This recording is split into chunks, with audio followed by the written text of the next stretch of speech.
commandments.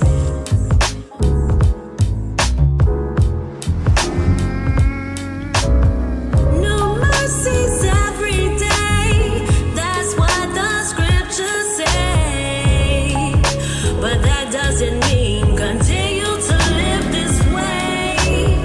A righteous man falls down and gets back up again. But the wicked shall fall again and again. You know you got to keep God's commandments. Keep my commandments. That's what he said. Do what's right, or you'll be fighting for your life. God's commandments is the whole duty of man. It's the whole duty of man.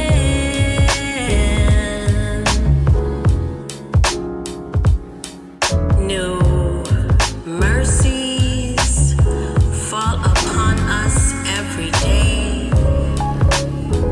That's what the scriptures say. But that doesn't mean that we can continue to live our lives this way. That's what he said. Ye are children tossed to and fro by winds of false doctrine. That's where you go. 5%ers, Islam, Kemet, Christianity, or Christian insanity. Come back to your God, Israel. For it has been made manifest to us what is pleasing to our Elohim.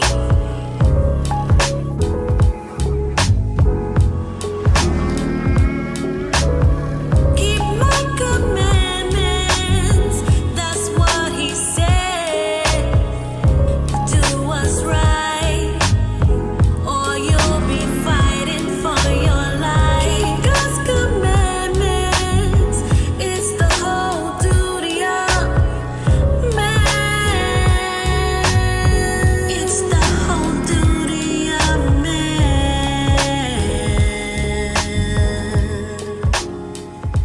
I love y'all, Israel.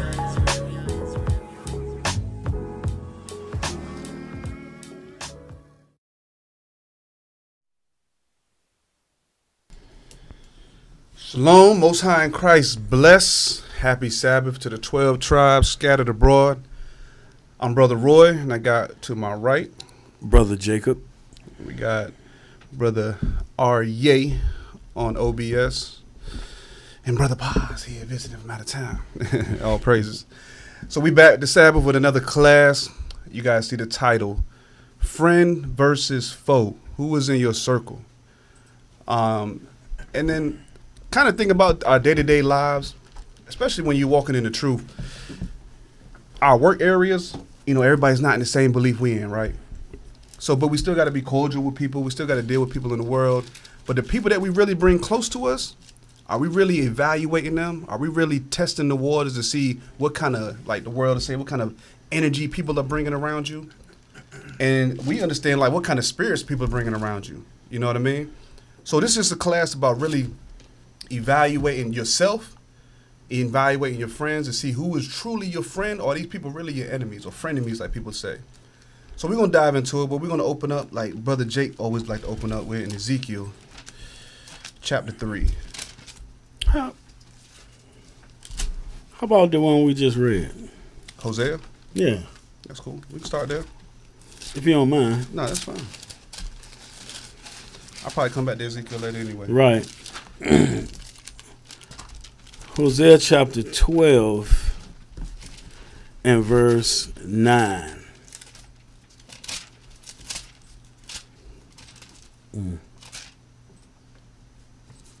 I thought you had 14 earlier. 14 and 9. Oh, yeah, my bad. Yeah.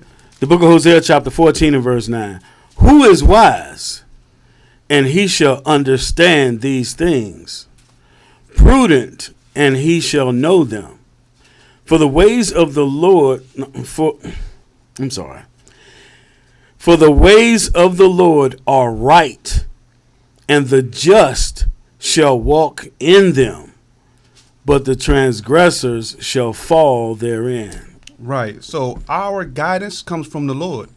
We were dealing with a brother at camp today who did not want to hear the instructions from the Lord.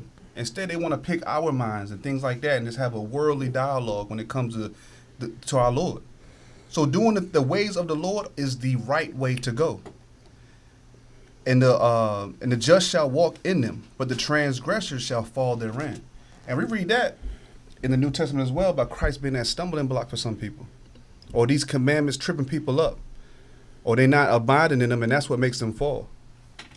Can I pull something real quick? Yeah. Baruch 4. We're at 14 and 9. 14 and 9. Okay. And this is because, like Roy was saying, the conversation that we had with this particular brother, and he wants to know about our feelings and what we think. The book of Baruch chapter 4 and verse 4. I'll read it since you pulled it. Okay. The book of Baruch chapter 4 and verse 4. O Israel, happy are we, for things that are pleasing to God are made known unto us. So we was explaining to him that the things that we're going through is because we're not doing what the Lord told us to do. So you cannot just start thinking and talking about what you think of God to please him. You got to do what he said to please him. So that if you got a wife, are you going to please her because of what you think in your mind or what you know is going to make her happy? Don't make no sense. And in order to know what makes her happy, you have to know her. Right. You have to discover those things. You have to go look for it. But like you said, if you're coming from just your mind, that's what you think. And that's what I was trying to explain to him, too. That's relative. But Brother Jamil asked him, what is good? Where do you draw that line in the sand? Some people think certain things are good, and those people are getting in jail. You know what I mean? Some people think things are good, and it might be beneficial. But if we go to the foundation that was laid out for us, we know this is going to work because that's what the Lord put us in a place to guide us. Like Jamil was saying, you're going to teach your children, because he made that point about teaching the children, but what are you going to teach them? What's good according to you? Because what's good according to you ain't good according to everybody else, and it ain't according to the Lord. So we have to seek the Lord's face to understand what is good and what's not. Because a lot of times, if you just pick somebody's mind, they're assimilated to what the world has going on.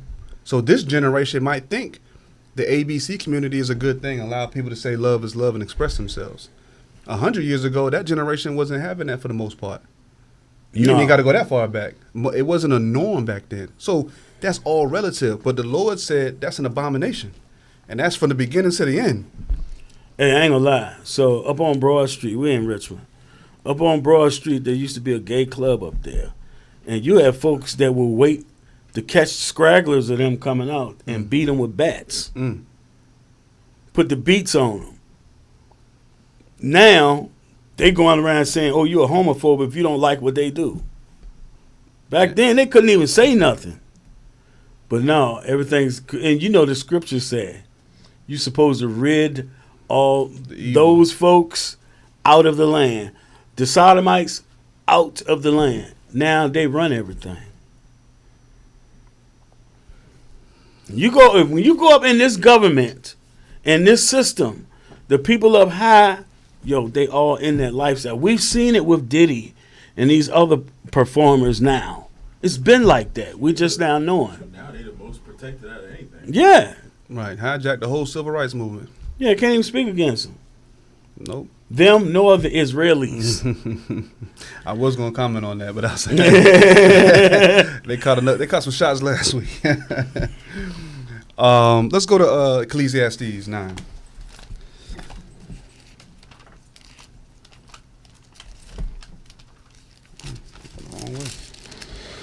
Probably hitting the Ecclesiasticus. In verse, oh man, I think I wrote down the wrong precept. 2 is better than 1. my bad. Chapter 4. I'm sorry. Chapter 4 and verse 9. That's a good chapter, man. That 9. It's a good chapter. 4 and verse 4? 4 and verse 9. 4 and verse 9. The book of Ecclesiastes, chapter 4 and verse 9. 2 are better than 1, because they have a good reward for their labor. Right. So we're talking about our circle. We're talking about the friends that we're around. The Lord said 2 is better than 1. So the people that want to be by themselves and individuals through this walk, you're supposed to be working with your brothers and sisters along this. And it says your reward, you have a good reward for your labor. So you're getting more accomplished together instead of just being one person. And even in all of our feast days and the convocations, we're supposed to be gathering together and speaking to each other often. Keep going. Verse 10. For if they fall, the one will lift up his fellow. But woe to him that is alone when he falleth, for he have not another to help him up. That reminds me of those commercials I remember seeing as a kid with the little button that older people could push when they fall. I've fallen and can't get up, Jay. Yeah, I fall. Life alert. There you go. Life alert. Right. That reminds me of that. But that's how it is in this walk too. If you don't have anybody to help build you up, lift your spirits up, that's a hard place to be at when you fall alone. But when you fall and you have somebody with you, they can help bring you up and pick you up. And that's spiritually and physically. When we get down to our low moments, we're supposed to go to our brothers and sisters to help lift our spirits up, counsel one another, bear each other's burdens so that we can all continue to rise up. Yeah, stay in touch. I got to mention, because couple of months ago, something was going on, and it had my spirits kind of down. Something was happening. And we got a surprise visit from Uriah and Brother Ezra, and that tremendously lifted my spirits up. Definitely. And in the first part of that verse, for if they fall, the one will lift up his fellow. So we're going to see the contrast throughout this class. We're going to be looking at both sides of this. This person knows you. The person you're with, I know he has my back. But a lot of times we're walking with people that may not even help us up if they are with us and they see us fall. And we're going to get into that later when we get into Sirach. But keep going. Verse 11. Again, if 2 lie together, then they have heat. But how can one be warm alone? Right. Keep going. And if one prevail against him, 2 shall withstand him. And a threefold cord is not quickly broken. Right. So that's like, they do the whole imagery of, hey, if you like this, a slap doesn't hurt as much as a fist when you guys come together. So having companionship, having the right people in your circle is a more powerful thing than me doing this alone. But now that we want to build that, we also have to be what we're looking for. A lot of times we'll look out at everybody else and try to evaluate all of them, but we never look in the mirror. And that's where we had to start when we're talking about building our circles, building our friends, building our brothers and sisters together. Let's go to... my bad. I got a similar to, if you don't mind. Yeah, go ahead. So, I paint. And I'm by myself painting now, and that's because, people that I came up with painting and stuff like that, most of them, they retired, dead, whatever. My son used to help me, but now he, doing his own thing. But I can cut a room in a certain amount of time, and I can roll a room in a certain amount of time and be efficient.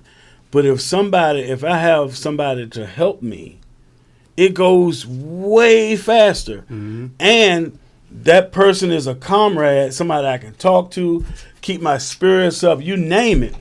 And then we work efficiently together and accomplish what we're trying to do together. I didn't put it in today's class, but you mentioned it at camp earlier about everybody in the body of Christ has a role to play. And if we're all doing our part, we can move way better. Mm-hmm. But now, like the brother earlier who didn't want to hear the scriptures was talking about, well, we need to come together and we need to start with the youth. But you have no game plan for that. Right. You have no foundation for that. And that's why everybody's still scattered apart doing their own things or thinking what they're doing in their world is correct. But that's why we always have to come back to the originator. We've got to come back to Christ. From there, let's go to Proverbs 18.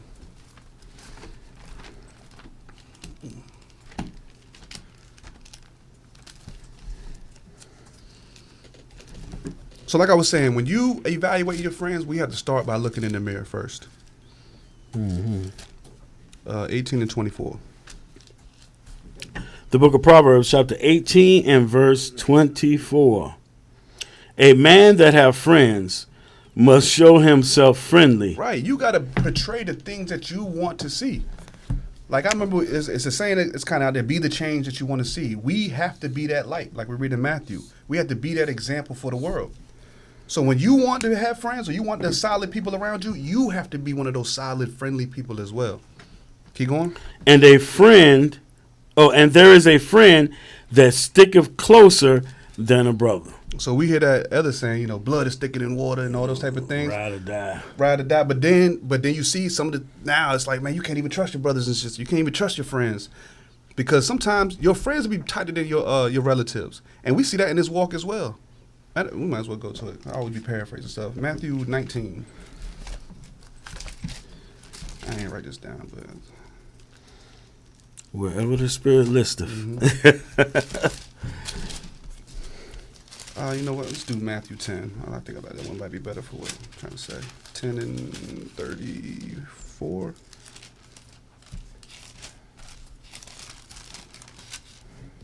Yeah, you can start at verse 34. The book of St. Matthew, chapter 10 and verse 34. Think not that I am come to send peace on earth.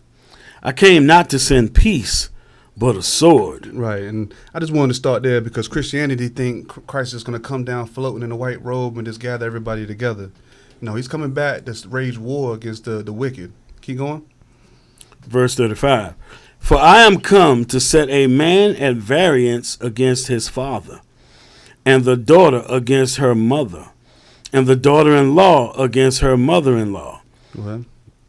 And a man's foes shall be they of his own household. Right, so even your brothers that are closest to you, your relatives that are closest to you, your friends may be a better relationship than they are.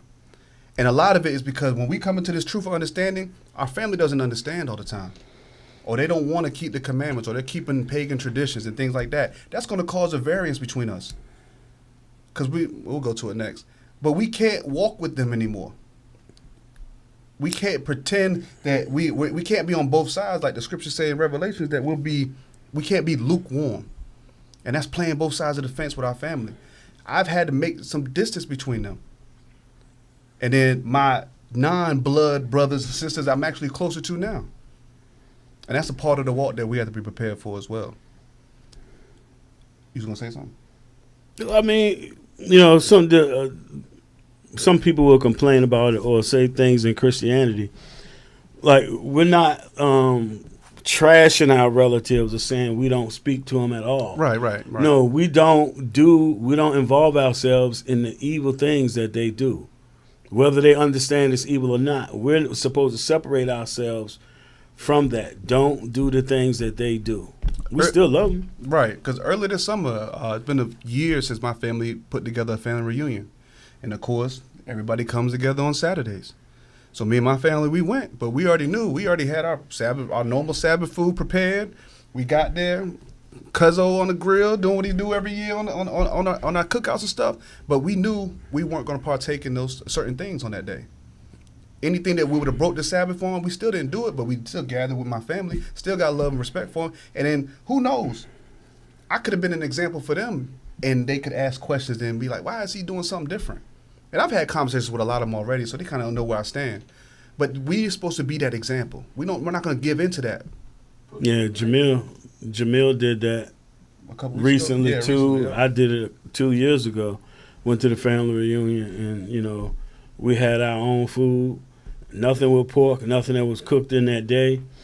And, you know, sat down and spent some time with them. Try to shine a little light. Right. Like, You know, Thanksgiving, my first 2 years, my second year in the truth. Man, still celebrating. see, you know, Raphael with ISOC, he said he went a whole lot of years. They kept trying to trick him. Be like, hey, we're getting together this Saturday, right? Or this Sunday, because you don't come out on Saturdays. We getting together on Sunday, and then when you get there, they start singing happy birthday to somebody. Like, that's evil, man. That happened to me That's one evil. time. But then after it was a cousin of mine. After we had that conversation, he was like, all right, I get it. And then I started noticing, like, I don't be seeing my family that much anymore. And I see the pictures on Facebook and everything, but then I would read what the event was, and I'm like, hey, Lord's will be done. I'm going to keep missing them. But being that my generation of cousins and family, we're starting to be the ones that try to keep the family together. I can see the accommodation they're making sometimes. Hey, man, we're gonna go bowling Sunday, man, instead of Saturday, man, so you and your family can come. All praises. Because I'm not going to budge on the other side. My immediate family, hey, man, well, when are you free? Sunday. Right. But I know that's when they going to church. They got their stuff going on. So now we don't cross paths as often. Because I'm not going to not do the works of the Lord or give up my Sabbaths to go do something wickedness or to go everything that everybody wants to do. You got to go out and buy something. You got to go out to eat together. You got to go to the amusement park. Whatever it might be, it's going to make you have to be in a position to. Are you going to stand on business or are you going to separate yourself? While I'm thinking about it, Jeremiah 2:33. I know I used to go to this a lot more. I ain't read this in a while. But since we're talking about having to separate from our family and friends that aren't in line with walking the way Christ wants us to walk, this comes into play. I got to pull some after this, too. Okay. Where you want me to start, 32? 33. We can just read that. Straight to the point? Okay. The book of Jeremiah, chapter 2, and verse 33. Why trimmest thou thy way to seek love? Mm-hmm. So we give it into, all right, well, man, I ain't cook it, but he cooked it, so I'm going to eat it this Saturday. So we can all still get together. I ain't cook it, though, but he cooked it. Nah, you suffering sin upon them. Keep going.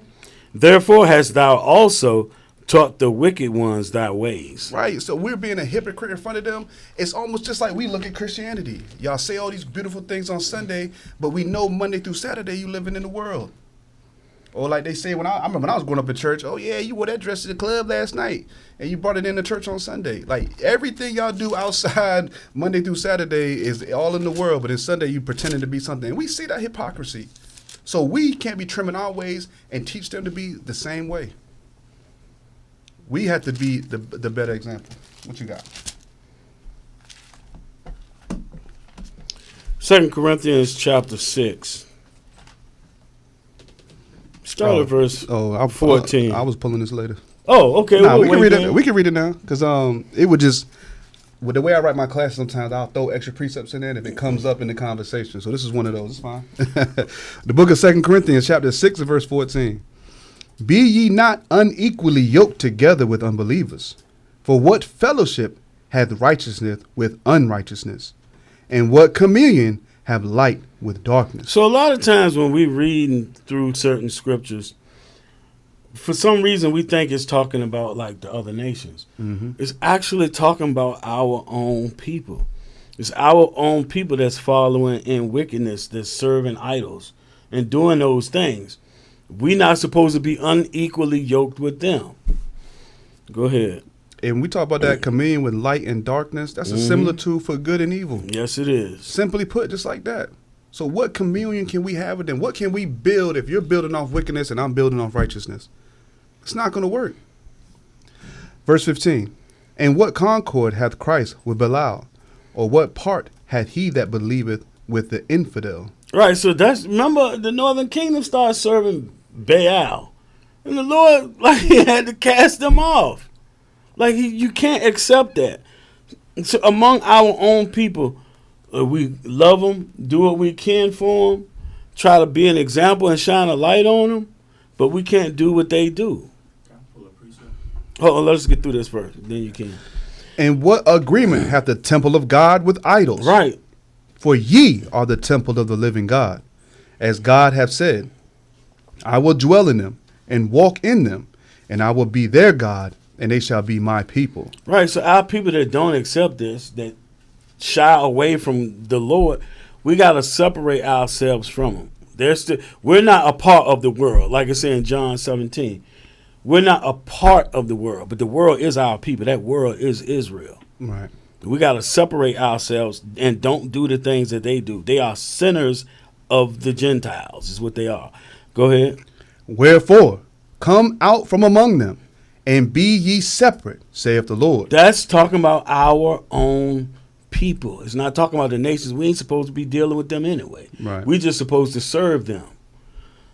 come out from among them and be separate, because what they're doing is evil, whether they understand it or not. Go ahead. And touch not the unclean thing, and I will receive you. The food they eat, the God they worship, all the commandments that they be breaking. And that's what brought that out of camp earlier too, because we don't want to defile our temples. We're supposed to purify ourselves so that the Spirit can reside in us. But if we have all these unclean things, or you dealing with all the unclean and madness of the world, it's not going to work out like that. Yep, like I said in verse 16, ye are the temple of the living God. Damn. From here, let's go to, what you? Sirach 27 as well.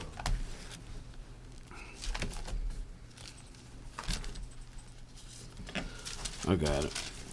The book of Ecclesiasticus, chapter 27 and verse 12.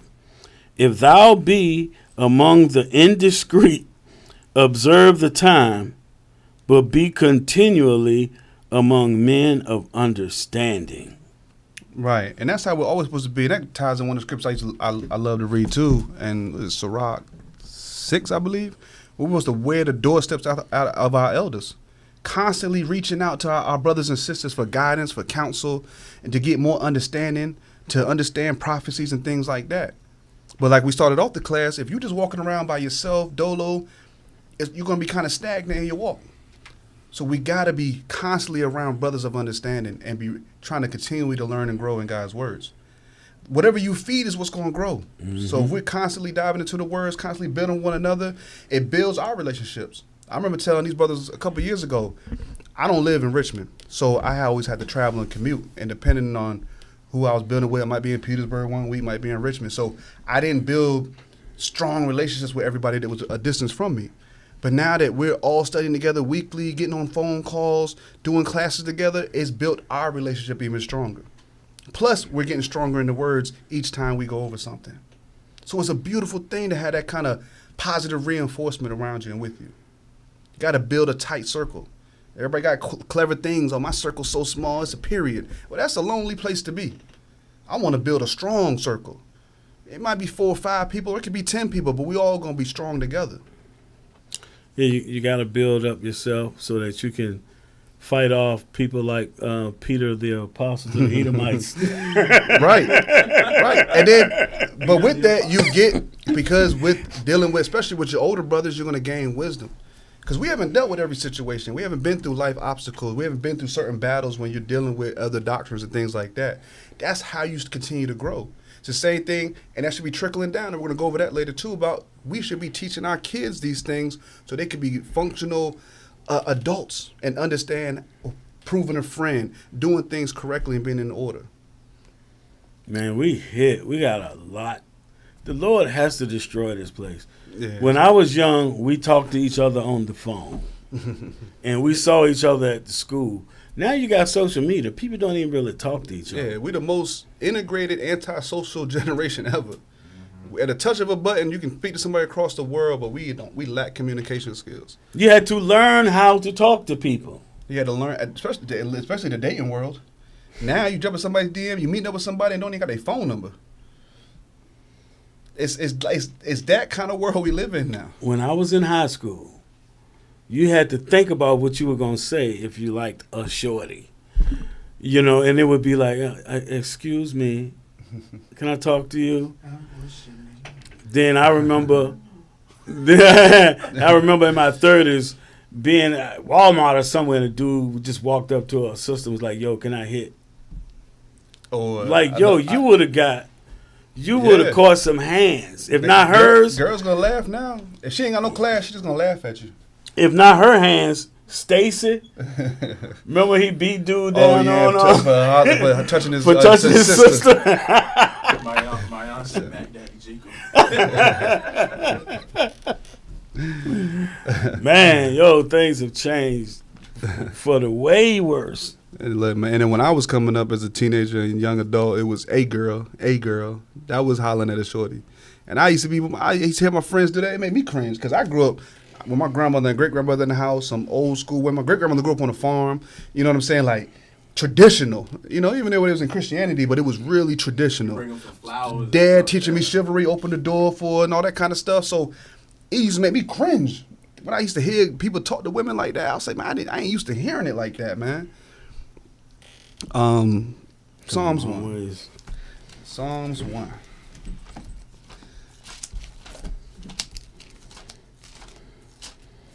And people think they good. And that's the false narrative of all of these things, man.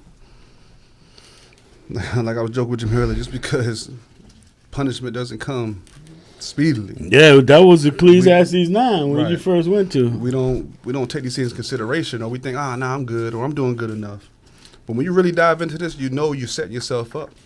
Just like we read throughout the scriptures how the Lord has ordered everything so that way he has a rightful judgment against these other nations because of the things that they have done to us. He's not going to unfairly punish them, but he put everything in place so that at the end of the day, he can rightfully judge them. So we're going to get caught up in that if you're not staying focused and living righteous. You're going to get He's caught up. going to let you build the case against yourself, and then you're going to testify against yourself when them books get open, and you're going to get judged. Same way he's going to do the other nations. They're already doing the other nations. Yeah. Because we said from the very beginning what happened in Gaza. The scripture said Gaza shall be forsaken. We coming up on the 11th month of that. They just steadily killing them folks. Thousands of people. Ain't nobody bringing up that scripture. Nobody. Verse 1. The book of Psalms, chapter 1 and verse 1. Blessed is the man that walketh not in the counsel of the ungodly, nor standeth in the way of sinners, nor sitteth in the seat of the scornful. Right, so we're living in the world right now because we're not in rulership yet. Jerusalem hasn't been set apart yet. We're still scattered among all these different nations and heathens. But to sit there and be building with people, hanging out with people that are scoffers and sinners and scorners, you're going to get caught up in their judgments as well. You have to separate yourself from that.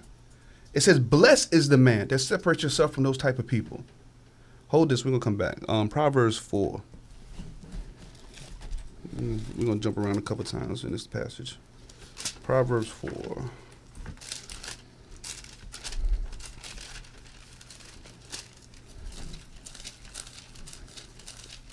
What verse? Read 1, then we're going to jump down. Read 1 and 2, then we're going to jump down. The book of Proverbs, chapter 4 and verse 1. Hear ye children the instruction of a father, and attend to no understanding. Right, so as fathers, we have an obligation to raise our children up correctly in the wisdom of the Lord. Go ahead. Verse 2. For I give you good doctrine. Forsake ye not my law. Right, so we establish our children with God's laws. When they become adults, they're going to know who's good for them and who's not good for them, who they should be hanging around when they get of the age of a man, proving a woman before they just go out and be a whoremonger or anything like that. We got to start with our children and instruct them. Jump down to 14. Verse 14. Enter not into the path of the wicked. Like we just read in Psalms 1 and 1, blessed is the man that separates yourself from them. Go ahead. And go not in the way of evil men. Mm-hmm. Keep going. Keep going. Yep. Verse 15. Avoid it. Pass not by it. Turn from it and pass away. Mm-hmm. For they sleep not, except they have done mischief, and their sleep is taken away unless they cause some to fall. So their whole lifestyle is just to do mischief and to make other people stumble and fall. That's the spirit they have on them. Those are the people we have to have discernment for. Because a lot of these people will come smiling and laughing in your face. Pull that picture up that says enemies. But we see people physically. The Lord is weighing our hearts and our minds. That's what the discernment that we need to do is to be thinking the same exact way. Because we'll have all of our friends looking around us and everybody appear to be on the same page. But really, you see the imagery here with the X's and stuff on their eyes. That's really their spirit inside of them, though. They really just waiting to trip you up or to cause mischief. We had one at camp today. What's horn? What was that? The daughter of a dog. You said, who are enemies? Man, I hope I got that on film, man. I hope I got that. You can bring it back to us. But see, we look at that, and when the lights is on, everything looks good, man. But really, these people have evil inside of them. And we had to discern that. That was, man, I gotta say it, because the two young brothers was listening They knew about the truth. We was expounding some stuff to them. Mm-hmm. Here comes the daughter of Adah, the child of Esau. Show her some mercy, man. She could have. And when they walk off, she asked a few questions while we talking to them. Mm-hmm. The moment they walk off, she dipped, Turned around and walked away. showing you her intention of being there was to disrupt. Yep. Soon as she took a step, I was like, damn, I discerned through the spirit. She was here just to take the word away from them. Just like that, I know Jamil like to bring it up. Just like the lady from Israel. She said the biggest threat to them was the young black Americans. Mm-hmm. So they see two young brothers with some brothers over here, some men doing something good, and they peeking their head around the corner, just like they did on the plantations. They won't let us teach this Bible without somebody being there. They weren't going to allow us to get a coup. They weren't going to allow us to be able to get in one alignment. It's the same thing that's going on now. We got elections coming up. They dividing us every way they can, even amongst our own people. Our women, best friends in the ABC group. We supporting that. Then on the flip side of it, we ain't got enough good men. Then on the other flip side of it, I ain't going 50-50 with this man. But then you are praising the feminine. It's so much madness, confusion that we can't get on one accord. That's why we have to come back to our heritage. We taking everything the world give us and we consuming it down. But we not really looking at they playing tricks on us to keep us divided.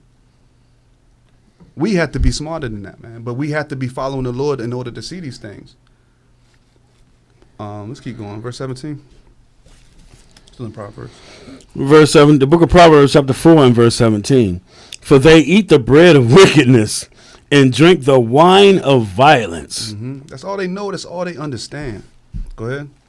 But the path of the just is as the shining light that shineth more and more unto the perfect day. Mm-hmm. The way of the wicked is as darkness. They know not at what they stumble. Right. They blinded. I think we read it last week or the week before. The congregation of the dead. These people in wickednesses, they just zombie bodies just walking around. But with the kind of spirit on them, it just cause more mischief and it cause you to stumble. These aren't the people we can be hanging around and dealing with on a day-to-day basis. We got our co-workers and things like that. But outside of that, we're not buddy holding hands, going over your house and hanging out, bringing my kids around your kids. We're not doing that. And one of the hard things that I got to deal with now is wisely dealing with my neighbors, because I'm surrounded by a lot of Edomites.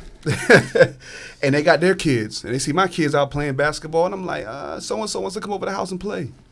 It's like, how do you deal with that? And at my kids' age, they're not fully understanding everything in this book, so I got to give it to them in a way that they understand. You got something? Yeah, so we just read in Proverbs 4:19, the way of the wicked is as darkness. They know not at what they stumble. And this is what Christ says in John chapter 11 and verse 10. He said, but if a man walk in the night, he stumbleth because there is no light in him.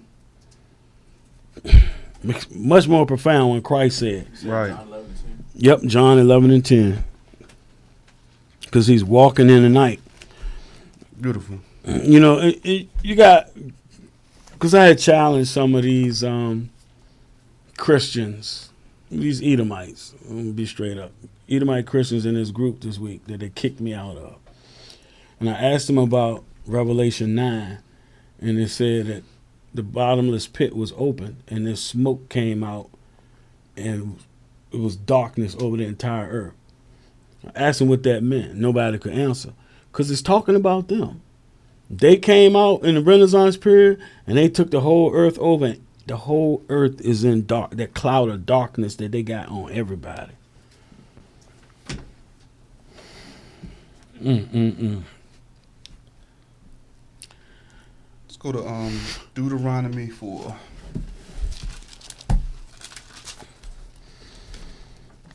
Yep. I love this chapter. Let me start at verse 5. I just read this. The book of Deuteronomy, chapter 4 and verse 5. Because I was talking about how we started off in Proverbs 4 and 1 about our fathers and our parents supposed to be instructing their children. So I'm just reiterating it. So from the time they're a youth, they'll have the discernment growing up and be able to choose the right friends or hang with the right circles. Before we read it, can I make a quick comment? Mm-hmm. So, like, the brother had a good point when he said we have to teach the children. When you look around today and you see, like, all of these sisters with the braids that come all the way down to their butt, and then the shorts they got on, the braids go down further than the daggone shorts they got on, and then they got the little slippers on or whatever, and that's the style. And that comes from you not being taught or being taught whoredom over a time period, and now you see it grow with everybody. But if you teach your kids when they're young to be stable, to do right things like the Lord said, then they're setting the example. And the thing is, oh man, these back to school pictures starting to come out. And the way these mothers are dressing their young girls, they're grooming them from the time they're 4 or 5 years old. So when they 18 and 20, 25 and look like that, that's what the parents showed them was cool. Or the mom still dressing like that. The standard. It's pretty much the standard now. And they think that's so cool and cute to have a 5-year-old with weave. And I heard one of my coworkers the other day was complaining, man, his daughter's just about to start kindergarten. And the mother asked for like $150 to do her hair. Because she getting some extra hair put in or something like that. I'm like, at kindergarten? I made the joke because I grew up with my little cousin. Grandma putting a hot comb on the stove. I seen it. The comedians make the jokes and stuff. No, I was there, smelled it, all that. You know what I mean? These kids now getting eyelashes, foundation, weaves. You spend $500 on accessories. So I pulled that scripture in class. I had Tyshawn read about don't prostitute your daughter to cause her to be a whore. And they don't see that that's the spirit you putting on to be promiscuous, to be seeking attention. We read that. What is that? Timothy, 1 Timothy, 2 and 9? 1 and 9 or something like that about not doing the gold and everything, to be out with the parents. You trying to get all the show and everything. Yeah. It's nothing wrong with looking nice, but they are, right. That haughty look. All them, man, it's so much to go into that spiritually. They don't even see it. They just think it's cute, doing it for the gram. Isaiah 3, that haughty, all those walking foot with stretched forth necks and all that stuff. You see it with our women. They love it. Like I was saying, I don't know how many times I said that. I said to you, pause. They'll say that they ain't doing that for nobody. They doing it for themselves. Use a damn lie. I'm saying it on record. Use a damn lie. It's the same. It's the same thing for the men. We go out and buy the biggest car to get all the name brand clothes for a girl that bought her outfit at Rainbow or Sheen. Now that's the new Rainbow. I don't care what y'all say. That's Sheen. Sheen is Rainbow. But anyway, they go out and do that to impress who? Like Dave Chappelle said. He said a man would live in a cardboard box. The only thing gonna make him buy a house is a woman. There you go. Like and every year I see a picture pop up. You see the mattress on the floor, TV, and they say, man, this is all that it takes for a man to be happy. You got the basic necessities for life. All the everything else is whether you're in competition with somebody or doing it for a woman. Right. I meant Deuteronomy 6, though, not 4. I'm sorry. Deuteronomy 6 and 6. I know we normally go to 4 with camp and stuff, but I meant to go Deuteronomy 6 and start at verse 6. Oh, yeah. Boy, just saw the camp, too. You probably was like, oh. The book of Deuteronomy, chapter 6 and verse 6. Well, yeah, I mean, but yeah. And these words which I command thee this day shall be in thine heart, and thou shalt teach them diligently unto thy children. Yeah, because the brother had 5 kids. That's where I bought this out. Oh, okay. And shalt talk of them when thou sittest in thine house, and when thou walkest by the way, and when thou liest down, and when thou risest up. And thou shalt bind them for a sign upon thine hand, and they shall be as frontlets between thy eyes. Keep going. Thou shalt write them upon the posts of thy house and on thy gates. So every part of your life and movement, you should be teaching your children the commandments. One thing I always tell my wife, and more so it was dealing with schoolwork, is everything can be a learning moment. You know, when you learn how to count, hey, get the blue car. It's always something you can always have a learning moment. It should be the same way with our laws and commandments.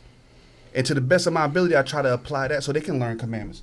Hey, is stealing good? Well, give that back to your brother. You're not supposed to take things that aren't yours. Things like that. I'm trying to establish a foundation so when they come across these and start reading these things for themselves, it's not going to be brand new to them. They're just going to be able to pull the book, chapter, and verse as they get older. But they already going to understand the foundation of what Christ is trying to show us. Everything can be a learning curve, and we should apply the commandments and laws and integrate them to your day-to-day life. So that way, another reason I do that, because I grew up in church. Only time my dad made me get a Bible verse was Sunday morning for children's church. So as you go older, you start to resent the cycle of religion or church because you're like, this is kind of fake. It feels kind of good to see my cousins and my family at church on Sunday, but we trying to talk and play the whole time in church anyway. And then I know we're going to Grandma Gracie's house to get something to eat after.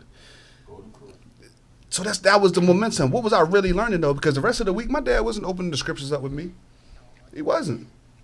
So I don't want my kids to think, oh, being an Israelite, knowing who you are, man, my dad only teach me that on Saturdays. Nah, it's going to be life. It's lifestyle. And I can't be a hypocrite if I'm trying to teach them these things because they're watching me.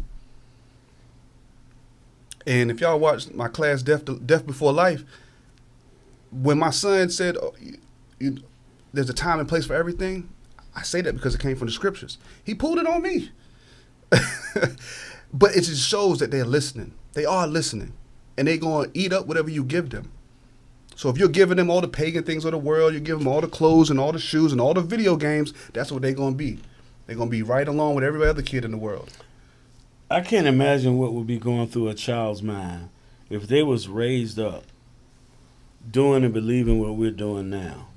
And then a couple of years down the line, their parent tells them, oh, no, we don't have to keep the commandments. We're free in Christ now. What is going to go through that child's mind? Confusion. Or they're going to throw everything away because you done wasted their whole life bombarding them with that. And you did all that for nothing. They're not going to exert that energy on anything else now. But it's the same thing that the outside nations do. Oh, man, the whole time you growed up, the tooth fairy was real. Then you lied to them again when they get older. Santa Claus was real. Because it's all confusion and madness. All these lies as a child, that's their foundation. Santa Claus, Easter Bunny, Tooth Fairy, all that's their foundation. And then now all of a sudden you ripping their foundation from under them. That's why you have to instill the truth in them when they're young and not the other way around, because if they learn that idolatry, because all of that stuff is idolatry, right. If they learn that from their early childhood, it's hard to turn them away from that stuff. A lot of people say, well, you can have this, but I can't give up my pork, or I can't give up Santa Claus, or I can't give up Thanksgiving. But you're supposed to be loving the Lord and doing what He said do. Right. I had a homeboy in college that say, how are your kids gonna feel about Christmas? They're gonna feel so bad around Christmas. I'm like, nah, they're not gonna feel bad. I'm gonna teach them Christmas bad. The only reason you feel that way is because you grew up with it. You grew up on that. You grew up on Christmas, and probably like most Negroes, the only time they got presents or gifts or anything like that was during Christmas. Your kids should be saying, look, Daddy, idolaters. Look, so I tell this story. I probably tell this story almost every time I speak about family and stuff. But my kids are the same way. I had a coworker tell me, you didn't do Christmas? Man, I'd have bought your kids some gifts. I said, that's not what this is. That's not about me being able to buy them gifts. They get stuff throughout the whole entire year when they deserve it or earn it, or I want to surprise them. So they're not looking forward to December 25th. And then when my kids were super young, because thank God I came into this understanding when my oldest was 3 or 4, started understanding this a little bit more. So we did one Christmas with him, but it still was vexing my soul because I had just started learning about it. And I was like, but I wasn't all the way in it. I wasn't joining no congregation yet or anything like that. I just started hearing things. And but after that, no trees, no nothing in the house. So all he knows is Feast of Dedication at that time of the year. We still decorate the house, things like that, but we understand why. And then now, what I told him, because I think he was like 3 or 4, and we walking in Walmart, and this time of year, all the Halloween stuff started going up. I said, man, I don't want him to be scared. I said, how they dress up at a circus, clowns and things like that? He said, oh, okay. Didn't even faze him.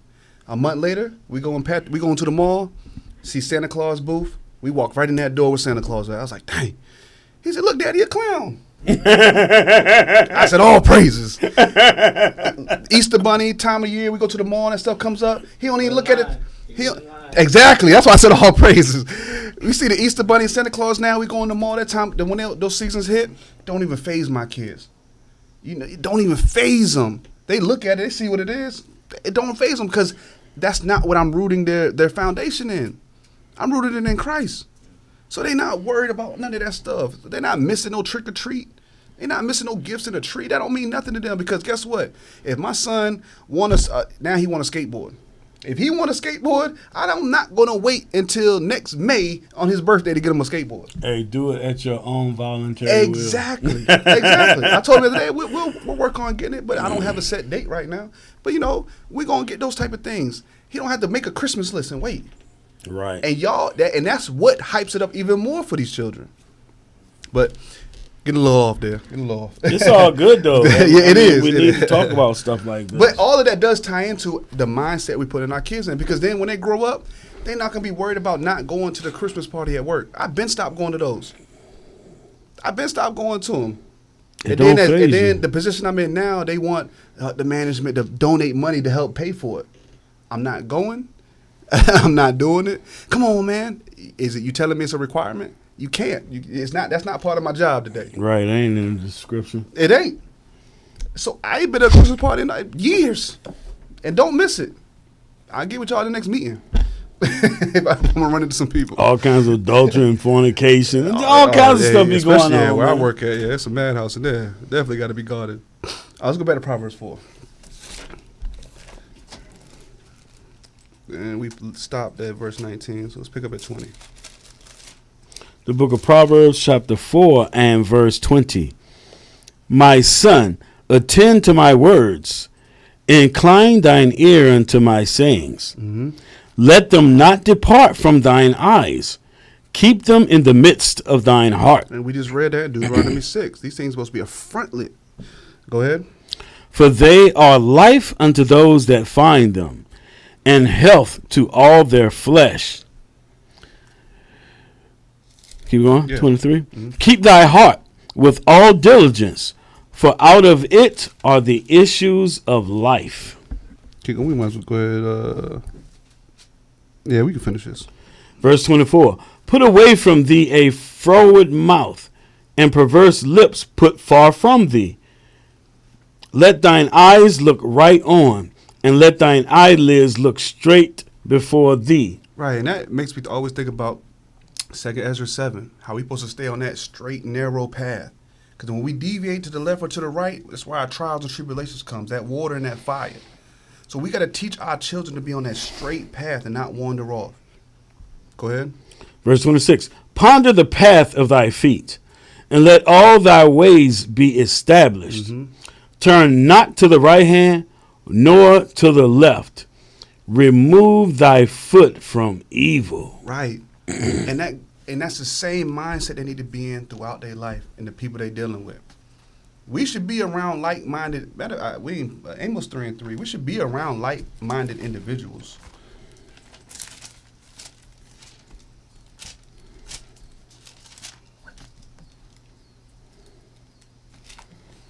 Let me start at verse 1, just so somebody that might, The book of Amos, chapter 3 and verse 1. Hear this word that the Lord have spoken against you, O children of Israel, against the whole family which I brought up from the land of Egypt, saying, you only have I known of all the families of the earth. Therefore will I punish you for all your iniquities. I just wanted to read that for some more emphasis about Israel being God's chosen people. But at the same time that he still has, like we brought up in camp today, he's still going to chastise us because we're his children.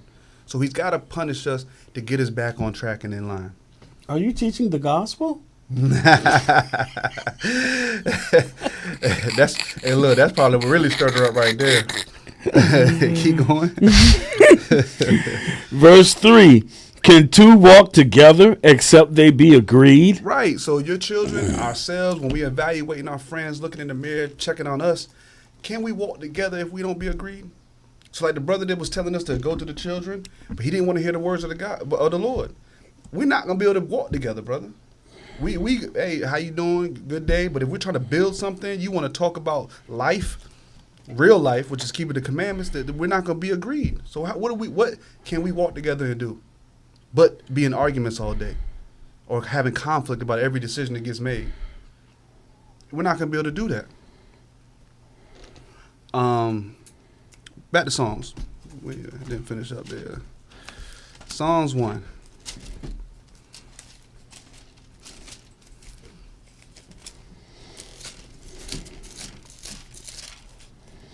We can start at verse 1 again. We only read 1, so. The book of Psalms, chapter 1 and verse 1. Blessed is the man that walketh not in the counsel of the ungodly. So we went to Proverbs to show that our fathers should be teaching our children to separate themselves from the ungodly and the scorners, and the doing mischief, and one is want to make people stumble. That's why we went all them places. Keep going. Blessed is the man that walketh not in the counsel of the ungodly, nor standeth in the way of sinners, nor sitteth in the seat of the scornful. Mm-hmm.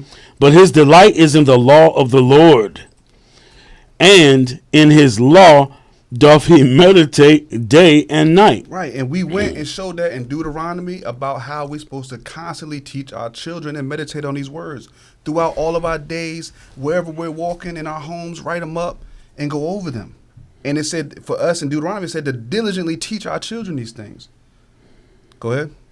Verse 3, and he shall be like a tree planted by the rivers of water, that bringeth forth his fruit in his season. His leaf also shall not wither, and whatsoever he doeth shall prosper. And just physically speaking, you can tell when somebody's going through something, whether it be an illness, whether their countenance is just down. But this tree is going to look lively. Fruit going to be bare. Your leaves are going to be bright and green, not going to be withered down. You can see that on people. The Lord calls us trees. This is talking about us. We should be rooted next to that water. But if we're not rooted next to that water, taking on that understanding, taking on Christ, then we're going to be looking, I guess, like a dried leaf or something like that, like fall time. Dry tree. Not bearing fruit. Those are the people that we got to be able to discern and look at and be like, man, these are not the trees, or these are not the people I should be hanging around. And you know, this verse goes with Jeremiah 2. Well, earlier when you was talking to the brother, you gave him Joshua 1, 7 and 8, and you gave him 1 Kings 2. Show yourself a man that you may prosper. Right. Same thing, the law. His delight is in the law, and he meditate in it, and he going to be like a tree by the water that bring forth his fruit in his season. Right. That's prosperity. That's you right. prospering. And his leaf shall not wither. Whatsoever he doeth shall prosper. It's the same thing over and over in the scriptures. We're reading the same thing over and over in different ways. Keep going. We're going to read this whole verse. Verse 4. The ungodly are not so, but are like the chaff which the wind driveth away. Right. Everywhere the wind blows, that's just like, I don't know where it's at in the New Testament right now. But you're going to be tossed to and fro like a ship in a storm. Ephesians 4 and 14. There you go. Go ahead. Verse 5. Therefore, the ungodly shall not stand in the judgment, nor sinners in the congregation of the righteous. Right. That's more separation between the clean and the unclean. Being unequally yoked. We're not going to be congregating and building with them. It's going to be a separation. Remember a couple of weeks ago, the class I did on the vine and the grapes, and Christ said, "My Father, every what is it? If it don't bring forth fruit, my Father taketh it away." Right. Same thing. The parable of the sower and the So in the seed. yeah. But also, everything is just reiterating over and over in different time periods the same exact thing. Go ahead, finish. Verse 6. For the Lord knoweth the way of the righteous, but the way of the ungodly shall perish. Right. And we should be hanging around the righteous so that we don't get caught up in the same sins as same punishment as somebody else. I remember I forgot. It was a rapper, man. I heard a long time ago. He was like, too much enemy fire, you might catch a friendly. So if you in a group of the enemies and they trying to take them out and you happen to be over there, you going to get caught up in that. And that's the same way when we read in Revelations about separating yourself because their sins have reached to heaven. That punishment is about to come, so we can't be aligned with them. Can't be walking with the evil in this world or the wicked people. Got to have that separation. Let's go to Sirach 6 now. Peanut. There was a little kid in my old neighborhood named Peanut. He was 15. And you had these gangs in Richmond. You had the Browns and you had the Flacks. And he would like to go out there and talk with the Flacks when they would be washing their cars and stuff. The Browns came through and they had a shootout. Peanut got shot in the head. Being with the wrong crowd, even though he wasn't a part of them. What'd you call again? Sirach 6, Ecclesiasticus. Young man. I can't say he was innocent. I don't know what he did before when he was on earth or this time when he was on earth, but he got caught. He was the only one. He got killed. The rest of them. What verse? We'll start at verse 7. The book of Ecclesiasticus, chapter 6 and verse 7. If thou wouldest get a friend, prove him first, and be not hasty to credit him. Right. So we have to prove our friends. Prove the people that's in your circle. And this goes for relationships as well, too. You should be knowing who you're getting, so to speak, in bed with, right? Who you laying down with. You got to prove these people first. And you can't be hasty because in the first couple weeks, man, Jacob a real stand-up guy. Then that third week, he might not show up for you. Or the fourth week, he disappeared. So you can't be too hasty to say, man, I met that brother today, man, that man was on point, man. I'm going to tell you all about this guy. You can't be too hasty to give him credit because then they're going to make you look like a fool when they do something wicked. Yeah, that's my friend. You just know him for one day.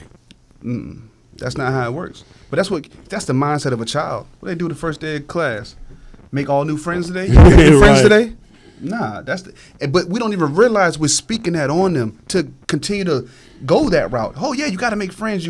My kids are homeschooled, and when they always say, "Oh, your kids are gonna deal with social issues," so I'd rather them be a little awkward as an adult than to accept everybody on this earth in the ways they think, man. Because that's what the teachers are gonna do. You can't say nothing against these people, and now you got teachers doing stuff like I posted the video to y'all. I don't know if I posted it online. A teacher that was rewarding children for saying they were part of the alphabet community, giving them cupcakes and candy when they said they did feel different. But the ones that said, nah, I know who I am, they didn't get a treat. That's happening in schools. And she had the audacity to be recording herself saying that's what she does in her classroom. Indoctrination. But I'm supposed to just believe in this system and vote for Democrats or Republicans and to make sure my education for my children is good. That's our job. Our job is to educate our children. And I know everybody doesn't have the ability to homeschool. So we have to be even on top of our kids even more when we have them in our presence. Yeah, I mean, look at the way the system is set up. It's set up for them to raise our children. Everything is priced so high. Most people, the man and the wife got to work. So then you got to send the kids somewhere, and then they indoctrinate them. Recently, in some state, they passed a law where if your child, if you go to this school or this school system and your child tell the teacher, I identify as a girl and they're a boy, they don't got to tell the parents. Right. It might be Virginia. I think Virginia might be one of them states. Yeah, I think I read that somewhere too. I'm pretty sure it was like California or Florida or something. They definitely leading the way on all abominations. They said that if your child identifies as a girl, they don't got to tell the parents. They don't have to. And one of the moms was like, bro, like, whether I agree with it or not, if my child is telling you something, it's your job to tell me. It's so backwards because 1 minute we got to get parental consent, but then when it comes to things like that lets you know that's evil. That go right back to the curses we dealing with. Deuteronomy 28 and 32. You have no might in your hand. You have no might. Your sons and daughters are gonna be given to another people.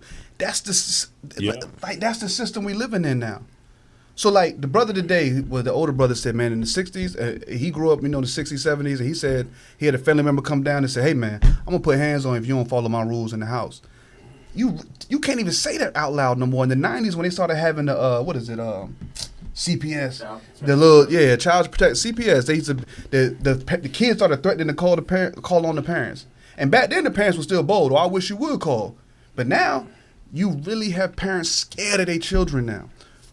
Or scared to put what they truly believe, put their foot down on that. I can't imagine what a parent-teacher conference would look like today. I'd say when or if my kids ever go to school, they're gonna be, oh man, here he come again. Right. I'm gonna be so involved with everything that goes on, and you're gonna have to have that police escort me out because you're not. It honestly, and I don't mean like a fear, like the Lord said we don't have the spirit of fear, but it's a scary thing for me to put my kids in somebody else's hands when I'm not around right now, man. It's hard for me to, and I only have 2 babysitters. Everybody can't do it. I'll miss out on some stuff if the kids can't go or something because I just don't trust my kids with everybody because, like you said, the indoctrination. Most people out here are accept everything. That makes them happy. That's what they want to do to be happy. And what they'll take it a step further and be like, hey, you can go do that too. That wasn't even on my kid's mind. But they'll start feeding them in. And what happens? Kids are curious. They're like a little sponge. That little bit of water going to make that whole sponge puff up. And they don't know any better. So it's our job to really be raising our own kids, man.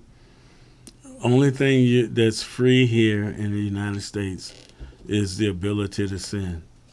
That's the only thing that's free. You can sin for free. You're gonna pay. You're gonna pay eventually. Right. The Lord gonna see to that. But when you just free to go and do it.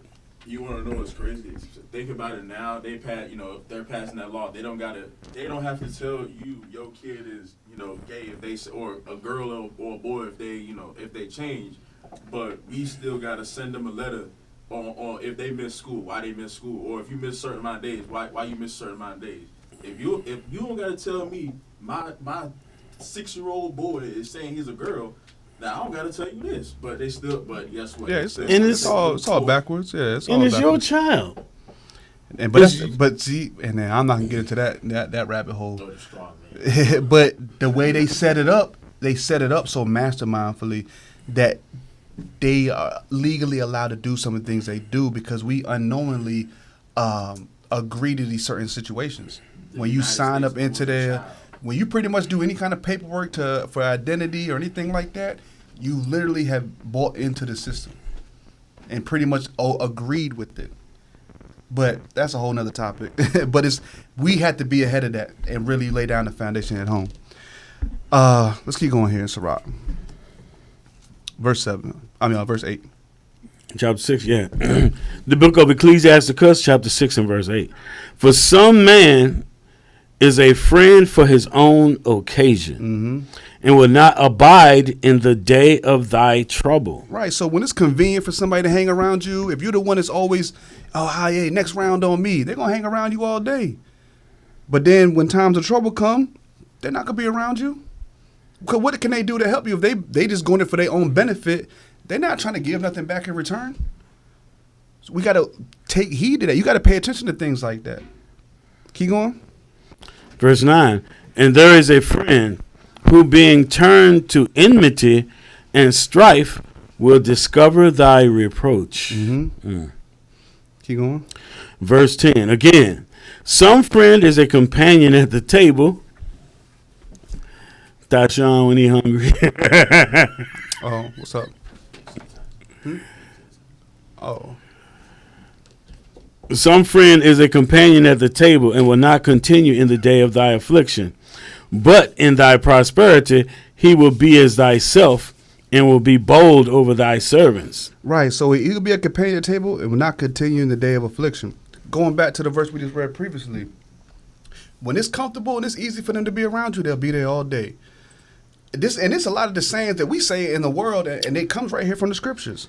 Oh man, yeah, these friends only they good when they just want to be around when I'm good, man. They don't want to be around when I'm bad. I see my real friends when I'm low. You see them Facebook status all the time, man. Ain't nobody around to help me, but I always help everybody else because you won't prove in your friends. You won't prove in your circle around you. So it's kind of like sometimes it's hard for me to have too much empathy for you because we got to take accountability for the choices that we make. And the Lord is showing you these things for you to wake up a little bit. Keep going. Verse 12, if thou be brought low, he will be against thee, and will hide himself from thy face. Right. Separate thyself from thine enemies, and take heed of thy friends. Right. We've been reading that a few different times now, to separate from the ones doing mischief. Those are your enemies. Whether most of the time it's our own people, but the other nations as well. If we're not supposed to make marriages with them and make agreements with them, then we should be evaluating that on our day-to-day quote unquote friendship levels. I want to keep going here. Yeah, you can keep going. Verse 14, a faithful friend is a strong defense. And we read that like in Ecclesiastes. 2 is better than 1. Go ahead. And he that hath found such as one hath found a treasure. Right. So when you prove a friend that's really there for you, that's really going to have your back through the thick and the thin, the ups and the downs, that's when you really got to value and treasure. But you got to make sure that you're being the same person for them. Because then you don't want to be what we just read in the above verses. You don't want to be the one now when they get low, you disappear. You can't be doing the same thing either. You can't expect everybody to be there for you and you don't go back out and help. Oh, man. That made me think of a script, but I'm going to look it up in a second. Cause you know, there's a saying that people have, so it's better, it's good for a man to, let's say, somehow he becomes rich. But it's good for him to have true friends before he gets rich, before he get money.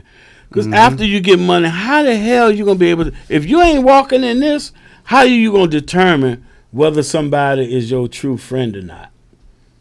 Because like this is saying, like when you prosper and everything good and you got money and status and all that, a lot of people going to want to be your damn friend.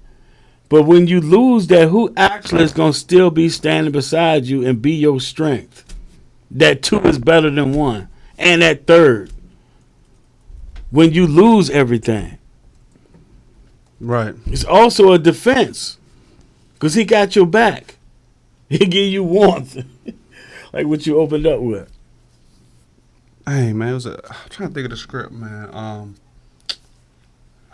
When somebody lends to you, but then they ask for it back or something, and you don't, your hand is closed or something like that. That's in Sirach. I It's think Sirach. I think it is in Sirach 5. It's hold on. I mean, it ain't. It just came across my mind. 20 and 14 and 15 might be a good one. I don't know if that's what I'm looking for, but I know that's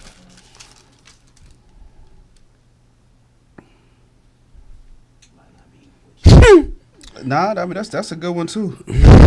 Verse 15. Yeah. Can we read verse Yeah, 15? go ahead. The book of Ecclesiasticus 20 and verse 15. He giveth little and upbraideth much. He opened his mouth like a crier. Today he lendeth, and tomorrow will he ask it again. Such a one is to be hated of God and man. Damn. Hey, man, this ain't got me stumped now. You know, I think you're talking about Proverbs. It might be. If we come across it, I'll pull it up later. But I don't want to stop. I don't want to stop the class for that. But nah, that ain't it. That's all right. Where we at? 15? 16? Sirach 6 and 6. We on verse 15 now. 15?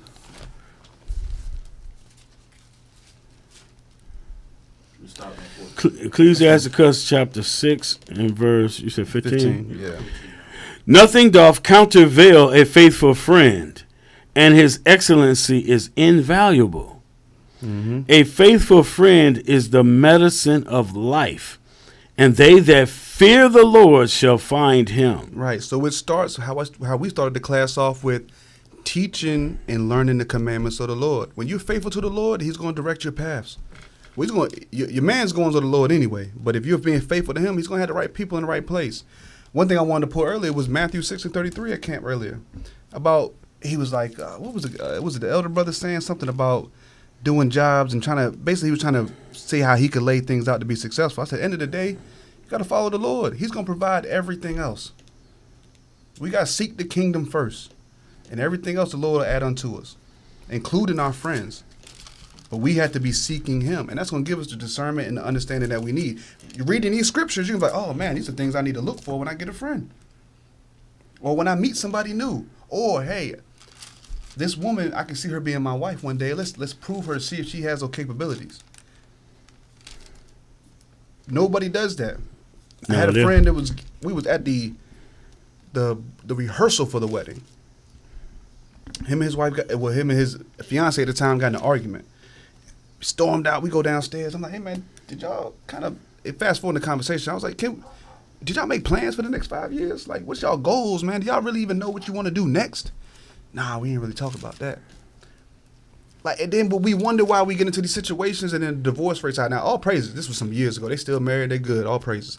But a lot of times things fail because we're not going the extra route to make sure we're proving the person we're dealing with and that we're on one accord. We read earlier in Amos 3:3, you can't walk together unless you be agreed. If your spouse or your friends want to do this and you want to do this, how y'all gonna meet it and place together? The advice I be giving to young couples or people that want to get married, if y'all know where y'all want to be in 5-10 years, of course putting the Lord first, but if y'all know where y'all want to be in 5-10 years, y'all are both going to be doing what you have to do to get to that point. And y'all going to be working together to get there. So it's not going to be any miscommunication or understanding of, well, you spent all the money on this. Well, you knew the goal was this. So you're going to be more responsible to get to that goal. You looking for something? Oh, that script still? It's evading me. I feel like it's a rock now. I feel like I talk about that. That's cool. We almost done here. We're gonna read two more verses. What verse we at? 16. 17. The book of Ecclesiasticus, chapter 6 and verse 17. Whoso feareth the Lord shall direct his friendship aright. Mm-hmm.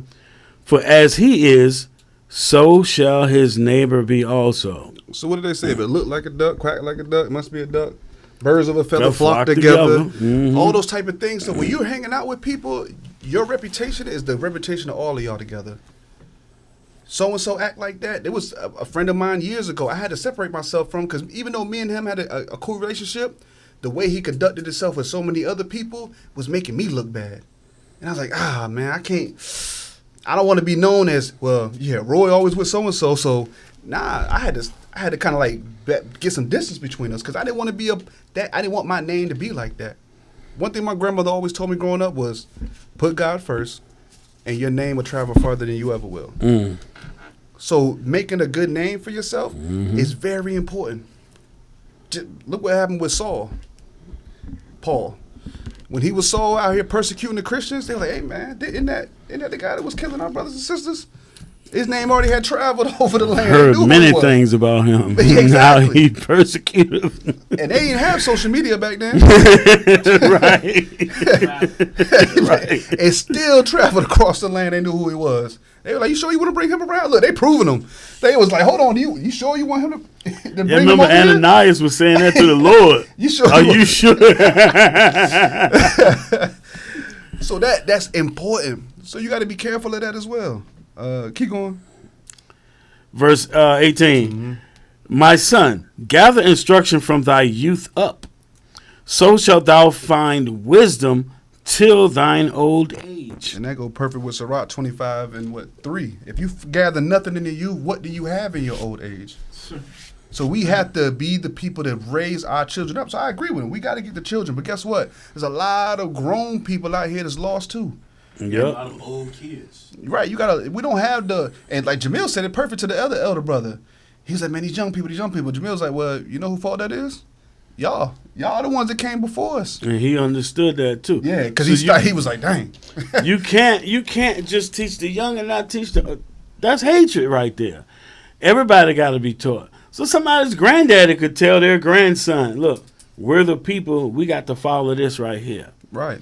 And then he moved that forward. The whole point is the edification for everybody.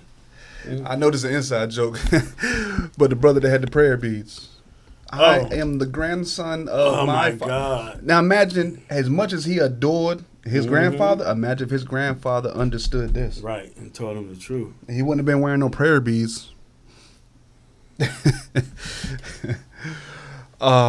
Let's go to he would have saw us and been like, Shalom. right. And like you were saying, bro, we got 40, 30, 40, 50-year-olds that still have the mind of a child. Yeah, I see it every day. Where I work at, I thought I was like, man, I got a real job. You know what I'm saying? I was like 22 when I started there, 21. I was like, man, I got a real job. You know, I'm out here in the real world, working 40 hours a week. And I started being around these older brothers. I said, man, they worse than my generation, man.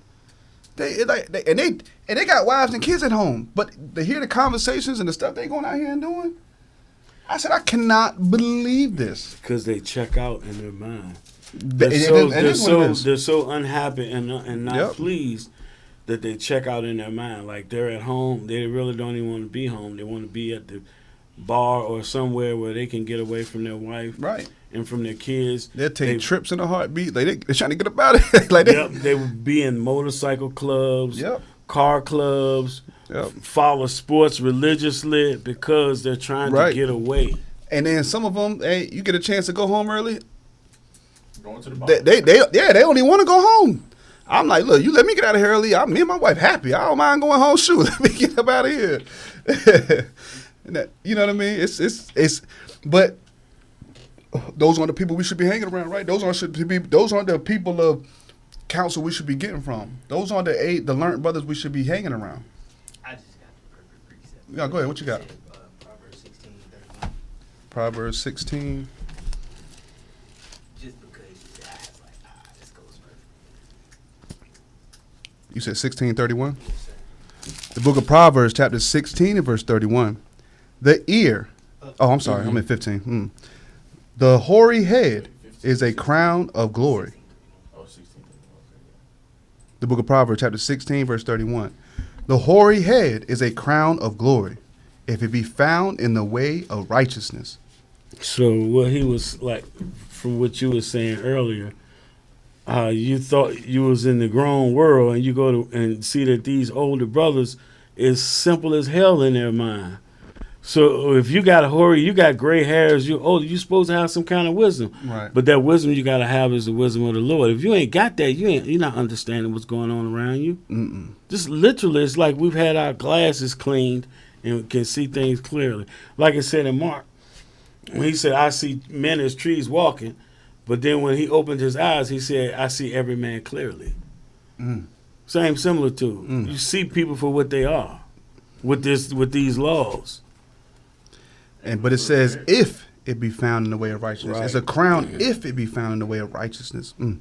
Yeah, these older folks, they still, like you said, they still be children for various reasons. I saw a video of Ayanla Van Zant. I don't know if y'all know her, but I guess she's like she's not a therapist, but she's basically, I don't know if she studied this, but she's really good at it. She said it perfectly. She said, you got 30-year-olds and 40, 50-year-olds that since they never grew up, whatever, because of trauma or whatever it is, they're 40 years old still dealing with 20-year-old problems and so on and so forth. So we have to, not only just the kids, but sometimes you got to teach the adults. Like, you got to grow up and deal with the issues that you've never dealt with back in your 20s and 30s. Now that you're in your 40s and 50s and stuff like that. Family structure. Yeah, and that's one thing I learned when I actually really started walking this. You look at, like, we've had generations of whatever you want, systematic oppression and things like that, but it's now in the age where we have to put it out because, like you said, the generation before us just didn't have it. And a lot of it was, this is when fathers were getting out of the homes, and generation before that, you get welfare. The father can't get married to the mother and live in the house. And all that set up was the dysfunction we have now. But we're in a position where we're waking back up and understanding what we're supposed to be doing. So now, like you said, we got to reach everybody from the top to the bottom, especially in our household, though, because we got to build up our gates and then go out to the rest of the world. But always being that light, being that example. Remember that episode of Good Times when the dude from Miami Vice was on there and he was doing a study? I don't remember that one. So he wanted to take Thelma out on a date, and James was mad. But James had heard about the book. He had an attitude with him. But when Florida went to read out of it, the dude has said that women were promiscuous unless they had a family structure with a strong father figure in the house. That's what we got to get back to. In righteousness, a strong father figure that will crush all that foolishness. Right. Because let's be honest, the women give in to the crazy stuff. Like, it's okay. That's ain't nothing wrong with that. And it I just do the same thing with my daughter. I'll pop her. She reach for it. Like, come here. Like, no, let her sit down right there. She may not understand it now, but she gonna understand it later. got to. This is if the statistics show that the children are more successful if they have both parents in the home, and even more successful if there's just a father. And with that, it's not even think about the women would be in more order if the father was present, the Right. husband was present, because they go off too. And that's why they don't have any structure to give to the kids, because they don't have a lead or a head in the household anymore. I ain't got no man. I don't even want to go down this path again. But talking to a brother at work the other day, he told me whoever makes the most money makes the rules. I said, nah, it wouldn't be like that at my house. I said, I don't care. I'm not that strung out on nothing that's gonna make me be like, oh, I gotta give in to every woman just because she make more money than me. That's not the way the Lord set things up, and that's the world telling you, oh, that's who's got the power, because that's what the so-called white man does. He flexes his money, If you gonna be with me, you gotta make more than me. Most of the I be scrolling down. and that's wrong. If you really one thing, and my father-in-law, he doesn't subscribe to this doctrine, but one thing he told me was giving me examples of marriage, because he's been married to the same woman, my wife's mother, their whole life, and they seem happily married. But you're basically making investments together with each other. So like people think I'm crazy when I tell them me and my wife share a bank account. Because now it's not about you make more money than me, so you pay the mortgage. No, it's the first of the month, the mortgage due, just pay it. It's coming out of the account together. It's not a matter of, well, I spent more money on this. No, we spent our money on moving forward in the house. It's not a me versus you. We become one flesh, like the scripture says. We on the one mind. If we did things, improved each other, and was on the same accord, then we're going to be moving the same way. I don't have to worry about $500 missing out the account one day because she went and spent money on something silly. Nah, my wife, hey, it's extra $50, do you mind? Or we had that communicate, we had that kind of understanding because we're on the same team, on the same page. I don't know if y'all see them videos I keep running across on Facebook. And it's called 304 Busters. And they had the women up there just saying the craziest stuff. This one chick was talking about how she left her husband because he lost his job. Oh yeah. And she said her money is her money and his money is her money. Yeah, I've heard that saying too. The hell out of here. But that's the world, and feeds into that. And they know what they're doing. They are continually going to lift up our women high enough to make them feel like they're above us all the time. But y'all ain't never going to be higher than the rest of the nations. Trust that. They're going to build our women up high enough just to be in constant battle with us. But as men, it's when we got to tighten our belt and be men. Follow the Lord, keep the commandments, and just be a man. Man up. We give our strength to women. Can I pull that real quick, sir? Yeah. Sirach 25. They know this. They'll tell you, oh, it's not canon, but they know this. Sirach 25. Like they haven't read this stuff. Sirach 25 and 22. verse 8. We can go read 22 too, but we got 8. No, not 25 8.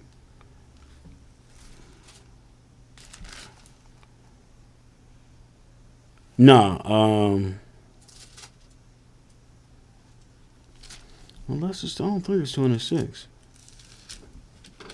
You see verse 22? Yeah, that's it. That's what I'm looking for. Verse 22. That's it. Okay. Yeah. Book of Sirach, chapter 25 and verse 20. Well, I'm going to read 21. Stumble not at the beauty of a woman and desire her not for pleasure. Right. I'm sorry. That's where we get the weakest at. We get the weakest because we can't control our own lust and desires. We can't control our own flesh. So we see a beautiful woman. That takes me back to what's that? At First Ezra 3 and 4. Who's got the power? First Ezra 4. Who's got the strength? Yeah. The woman up there slapping the king in the face, put his crown on, but it's because he want to keep her satisfied and laughing and good. He allows it to happen. The king, and that's the same way we are, and we not even kings, so we know how much weaker we are giving it to a woman, and they use that power against you, and y'all allow it, and that's why they think it's so powerful.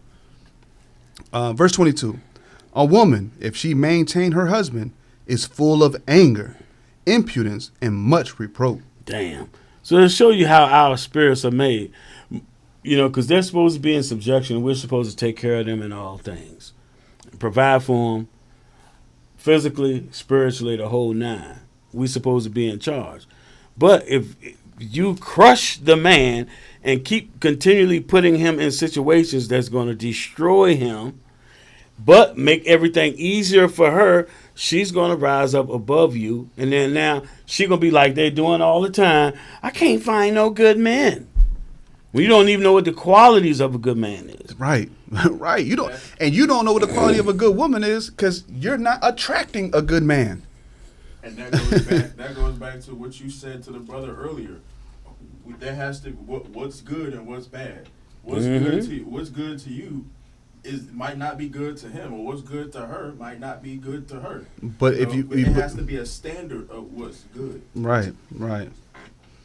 Yeah, we can keep going. I ain't about to go on the women because I'm about to read the rest of that chapter. But now let's get back on topic. Let's go to James 2.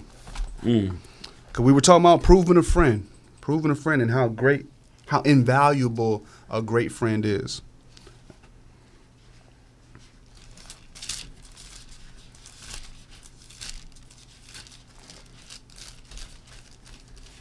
Verse 2 and 21. The book of James, chapter 2 and verse 21. Was not Abraham our father justified by works when he had offered Isaac his son upon the altar? So being obedient to the Lord. Keep going. Seest thou how faith wrought with his works, and by works was faith made perfect? And the scripture was fulfilled which saith, Abraham believed God, and it was imputed unto him for righteousness. And he was called the friend of God. Right, because God proved Abraham over a period of time before he made these promises and covenants with them.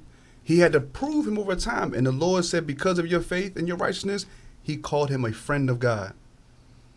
Let's go to Genesis 18. Oh, okay. I was getting ready to say. What? No, you're going into it. Now you can expound on it because I was I know you had said it was a certain timeline. I didn't know exactly where that was at. Well, let's go there first. Okay. Genesis 16 and verse 16. The book of Genesis, chapter 16. Oh no, hold on. Chapter. It might be 11. Might be chapter 11. Chapter 12 and verse 4. Genesis 12 and 4. The book of Genesis, chapter 12 and verse 4. So Abram departed, as the Lord had spoken unto him, and Lot went with him. And Abram was 75 years old when he departed out of Haran. So when he told him to take all his stuff and leave, he was 75 years old. See, Christians will go, see, he believed God and it was imputed to him for righteousness. No, you idiot. He did what he was told to do every single step of the way. He proved him. He proved a friend. So chapter 17, verse 1?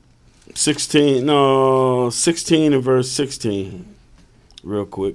And then 17. The book of Genesis, chapter 16 and verse 16. And Abram was 86 years old when Hagar bare Ishmael to Abram. Right. So when they did that, he was 85. Now, 17 and 1. I got it. Okay. The book of Genesis, chapter 17 and verse 1. And Abram was 90 years old and 9. The Lord appeared to Abraham and said unto him, I am the Almighty God. Walk before me and be thou perfect. perfect. Right. Verse 2, and I will make my covenant between me and thee, and will multiply thee exceedingly. And so that's 24 years. Yep. 24 years. Like we read in Sirach, it said, be not hasty to credit him. The Lord proved Abram for 24 years. And we over here getting married in months, or laying down with a woman on the first date, or making a best friend and start to chill with people now. Like it's just, that's the norm now. The law of circumcision wasn't given it to you in his night. That's right. Yeah. Man. Heck yeah. And faith. To go through with that and be obedient, that's, man. So we gotta take these into consideration and look at the examples that was set forth. We can't just be so hasty, and we keep saying, "Man, that's how it is today." But who changed, the us or the Lord?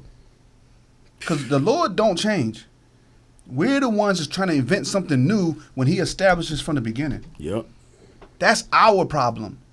And what do? But we keep trying to fix things the exact same way. We're gonna march. We're gonna say love is love. Let everybody do their own thing and be happy. We're not gonna discipline our kids at home because of CPS. We scared of them. Things like that. And we expect things to get better. Love your enemies. Oh yeah, she was. Let's go to Genesis 18 now. Verse 17. The book of Genesis, chapter 18 and verse 17. And the Lord said, shall I hide from Abraham that thing which I do? Seeing that Abraham shall surely become a great and mighty nation, and all the nations of the earth shall be blessed in him. For I know him. He said, for I know. You know, you must know I was going to emphasize that. Oh, because I do it all the time. The Lord knew him. The Lord's, because he proved him throughout this time. He knew who he was dealing with. Of course, the Lord knew. He created him. But he's showing you the example that he knew him. Go ahead. And his household after him. Now, start. You skip the part. Read from the top. Genesis chapter 18, verse 19. For I know him, that he will command his children. Right. We've been reading that through Proverbs and everywhere else. He's going to command his children. He knows what kind of man he's dealing with. And not only that, I know he's going to do right by his kids as well. Some of us, I seen a post the other day, and I see it from time to time. The men, there's a post from women, they always be like, man, why y'all out here hanging with the deadbeat dads? Why you allowing your friends to be a deadbeat dad? I wouldn't be able to do that. You know what I'm saying? But we got to hold each other accountable like that. And guess what? Half of them probably going to get offended. But guess what? That's probably what's supposed to happen. That separation is supposed to be there. Just like we started in the beginning of the class about our family and how we're living is going to be contradicting what they do. So it's going to cause a separation. The Lord going to do it. Don't worry about it. Count it all for your good, man. Can you finish it off? And they shall keep the way of the Lord to do justice and judgment, that the Lord may bring upon Abraham that which he have spoken of him. All praises. Can I make a comment? Yeah. So that's what I was saying earlier. If you start with your family and you teach them righteousness, and then the other families are teaching righteousness, and we're all on one accord, that's how you make a righteous nation. Everybody can't have their own ideas in their own mind. You can't be in Islam. You can't be a 5%er or a Moor or a Christian. No, that's not going to work together. Now, you could be a Cowboy fan and a Redskin fan living in the same house. It's going to be some arguments. You know what I mean? But you can still walk in the commandments on one accord. Jake will kick you out talking about the Cowboys. No, I be like, I like the jokes, man. I like the jokes. Try to come from my Santa Clara 49ers. Oh, that was funny, man. Let's go to Proverbs 2. It's the last little section I got right here. Proverbs 2 and verse 1. We're gonna read this whole chapter. Oh yeah, the book of Proverbs, chapter 2 and verse 1. My son, if thou wilt receive my words and hide my commandments with thee, so that thou incline thine ear unto wisdom and apply thine heart to understanding. Yea, if thou criest after knowledge and liftest up thy voice for understanding.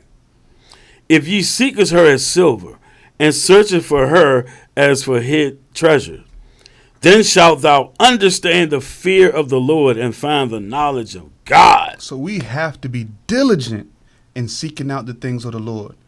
We've been reading it, emphasizing it over and over. We're supposed to teach our children these commandments, supposed to study them day and night, be on the front of our minds, all written around the house on your doorposts. Like, we're supposed to constantly be consumed and searching out the things of the Lord, which in turn is going to give us the spiritual discernment that we need to make the correct decisions in life.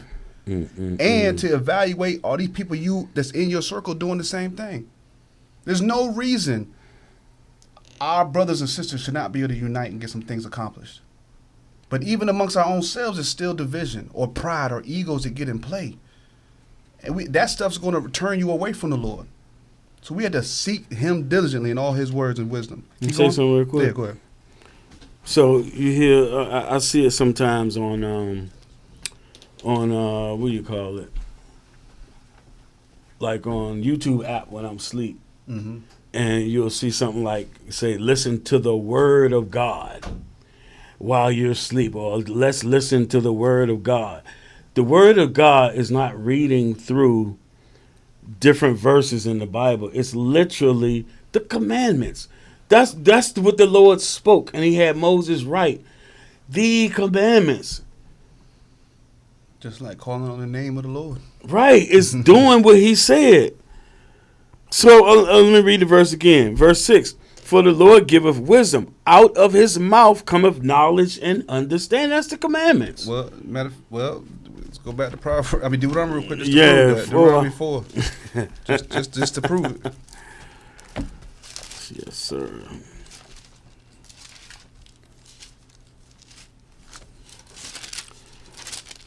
The book of Deuteronomy, chapter 4, and verse 5. Mm-hmm. Yeah.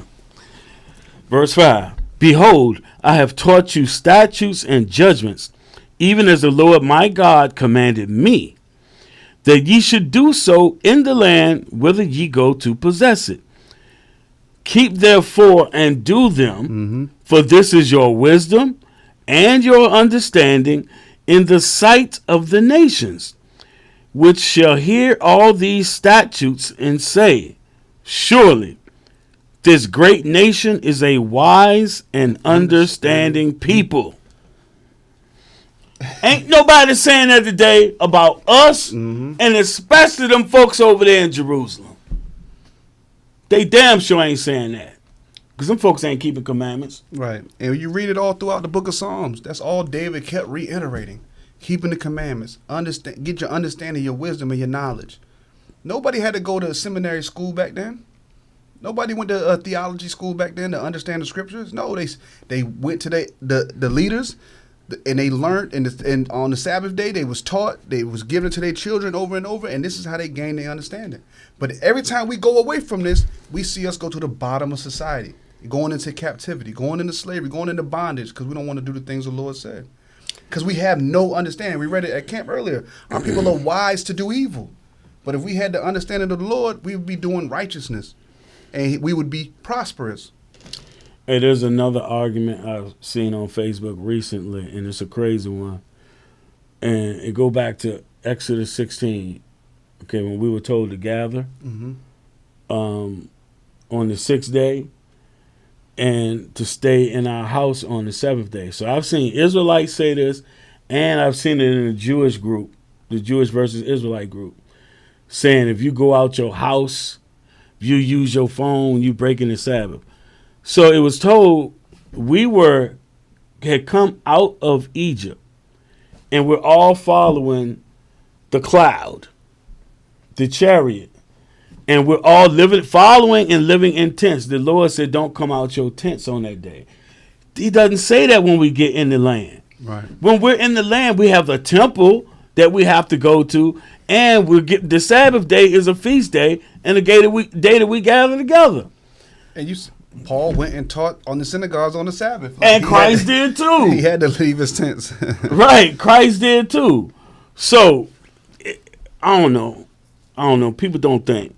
But Christ and them, they traveled, And then you have what's written in the New Testament. It says a Sabbath day's journey. So they had determined a certain amount of travel that you could do on the Sabbath day. Like it'd be a bunch of novices trying to teach. Teach what you know and understand. Leave it at that. Right. All right, where we at? Verse 7. Oh, okay. Verse 7. For what nation is there so great? Oh, I'm sorry. I thought we were done with this. My bad. Oh, okay. Back in Proverbs chapter 2. The book of Proverbs chapter 2 and verse 7. He layeth up sound wisdom for the righteous. He is a buckler to them that walk uprightly. He keepeth the paths of judgment and preserve the way of his saints. Then shalt thou understand righteousness and judgment and equity, yea, every good path. Right. It's going to increase our knowledge and how to deal with the world. This is what King Solomon had prayed for. He just wanted to know how to rightfully judge his people. And the Lord provided him with so much more. But if this is the mindset we have to be in, if you coming into this saying, man, Peter, how much can I pay you to learn how to do that? You already started off wrong. Peter said, you ain't got no parts of this. Yeah. You think you're going to perish with your money. He rebuked them, and all praise to the Most High. He repented. Right. Yeah, he repented right there on the spot. That's the beautiful thing about it. We should be coming in with the intent to please the Lord. Everything else is extra. Because we're not, at the end of the day, it's cool. You can have a mansion here on earth, but at the end of the day, we waiting for the kingdom. We waiting for our true inheritance. And doing it right now, this is not life. To say you free now, and we got monthly bills, taxes to pay. We don't have no control over this. Just like we were speaking about with the children in schools and things like that. Even though my kids are homeschooled, I still have to make sure my paperwork is in order. Still got to make sure stuff gets turned in so they don't come and say we're being child neglect, child abuse, and not teaching our kids. It's so much madness that goes on with that. But we should be seeking the things that are pleasing to the Lord. He's going to iron out the rest of that. Yeah, they evil as hell. Verse 10. When wisdom entereth into thine heart, and knowledge is pleasant unto thy soul, discretion shall preserve thee, understanding shall keep thee. Right. If you don't have discretion and understanding, women, they're going to be promiscuous. Men are going to be out here making bad decisions. We're not going to make the right choice. Like, you know what? Maybe I shouldn't go out this Friday night. I remember Elder Ozias used to play those videos, man, and it would be somebody drive by a club and everybody standing outside and getting shot. But they out on the Sabbath day because they didn't have no understanding. They didn't have no discretion on what the right move should have been doing. Ozias used to always say that keeping the commandments would have saved a lot of these people's lives. But we don't have any understanding about that. Keep going. Verse 12. To deliver thee from the way of the evil man, from the man that speaketh froward things, Right. who leave the paths of uprightness to walk in the ways of darkness. Right. And that's the people we got to separate ourselves from. The ones that's walking in darkness, they know their deeds are evil. We read that in John 3. They don't want to come to the light because now they're vulnerable. They're getting exposed. But we understand in order to get forgiveness of sins, we have to confess these things and let it go. I'm not going to be a prisoner to these mistakes anymore because we confess it and repent. The thing is, they don't want to repent. They want to continue in that, and now people know they're in wickedness. So we don't want to be on that side of it. Go ahead. Verse 14. Who rejoice to do evil and delight in the frowardness of the wicked, whose ways are crooked. Crooked. And they froward in their paths. Right. We should be separating ourselves from these people, but we have to have the discernment and understand and not to have around in our circle. Hold this. Wisdom of Solomon.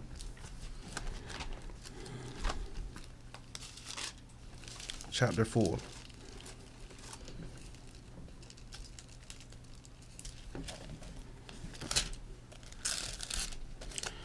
What verse? Hold on a second. I'm skimming through it real quick.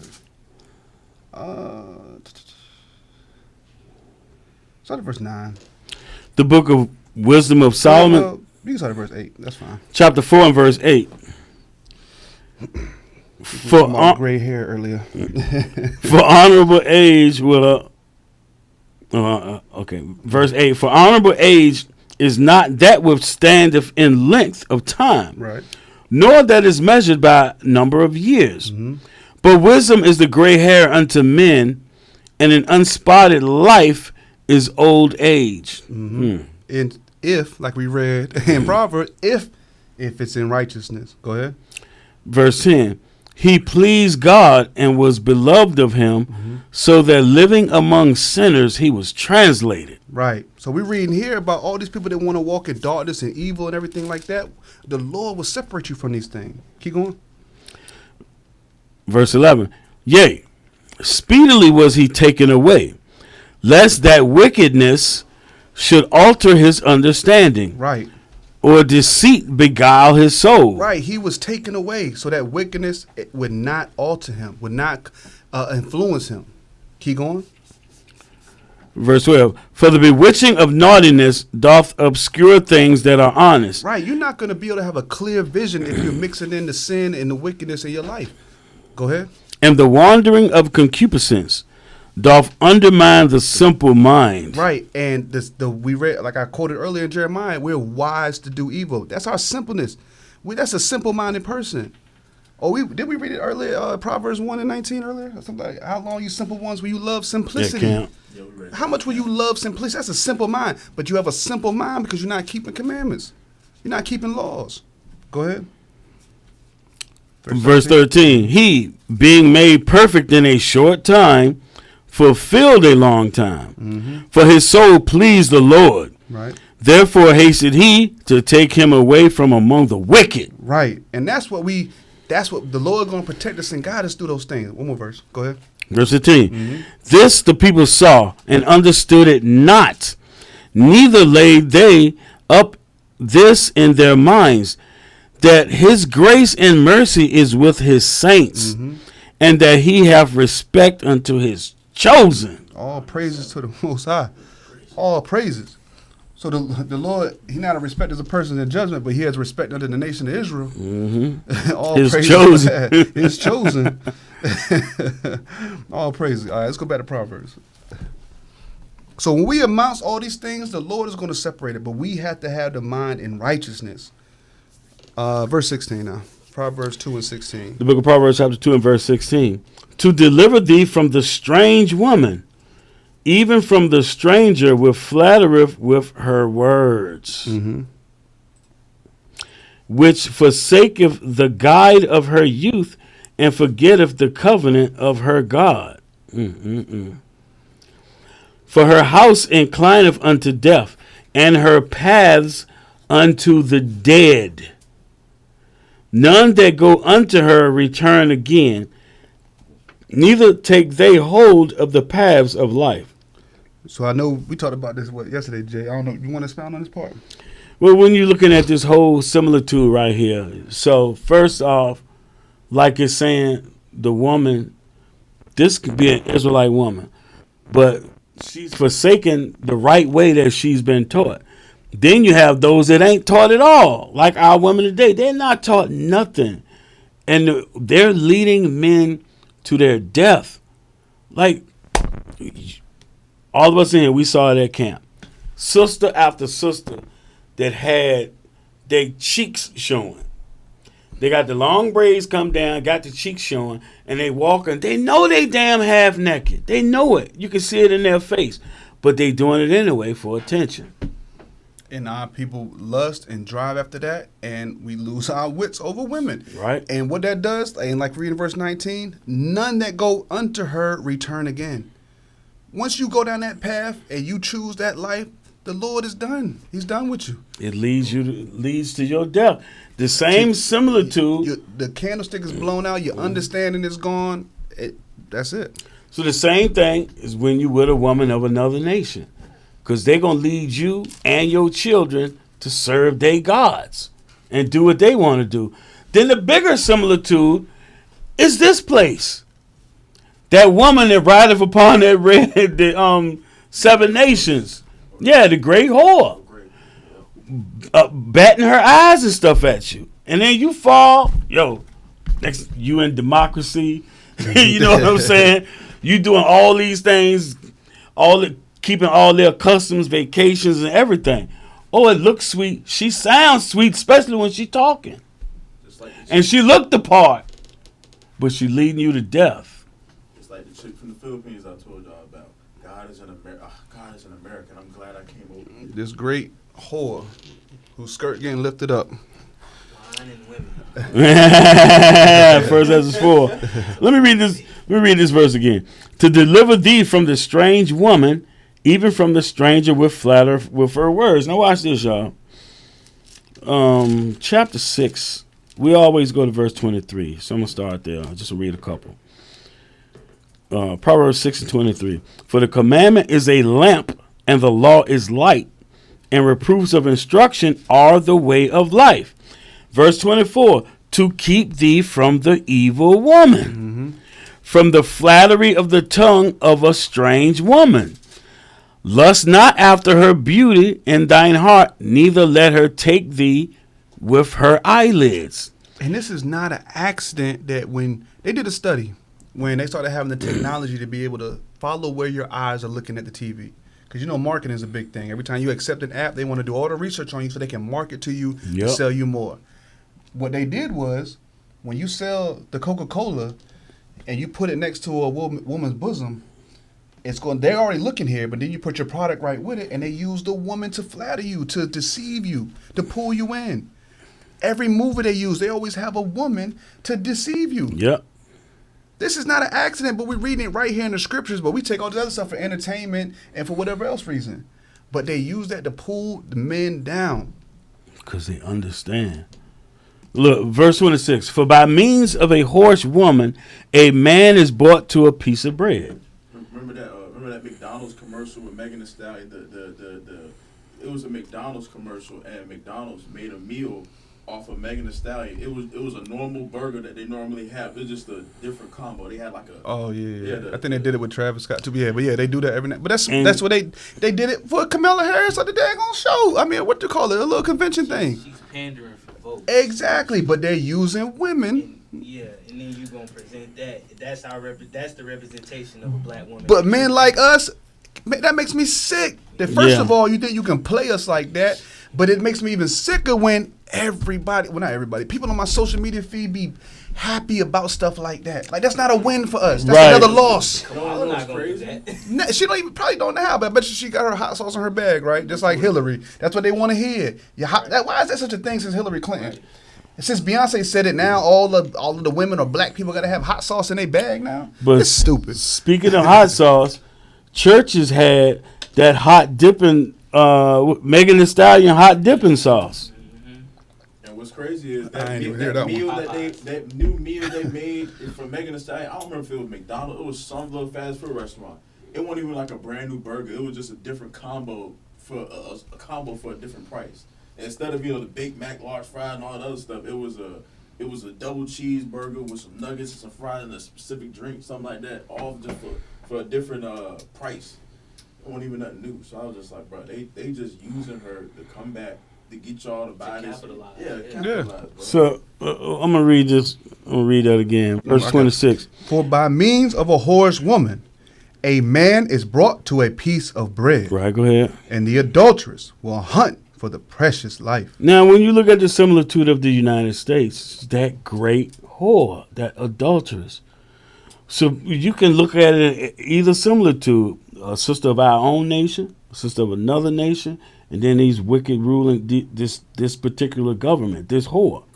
Next verse. Can a man? Oh, no, you good on that. Jump down to chapter 7 and 1. The book of Proverbs, chapter 7 and verse 1.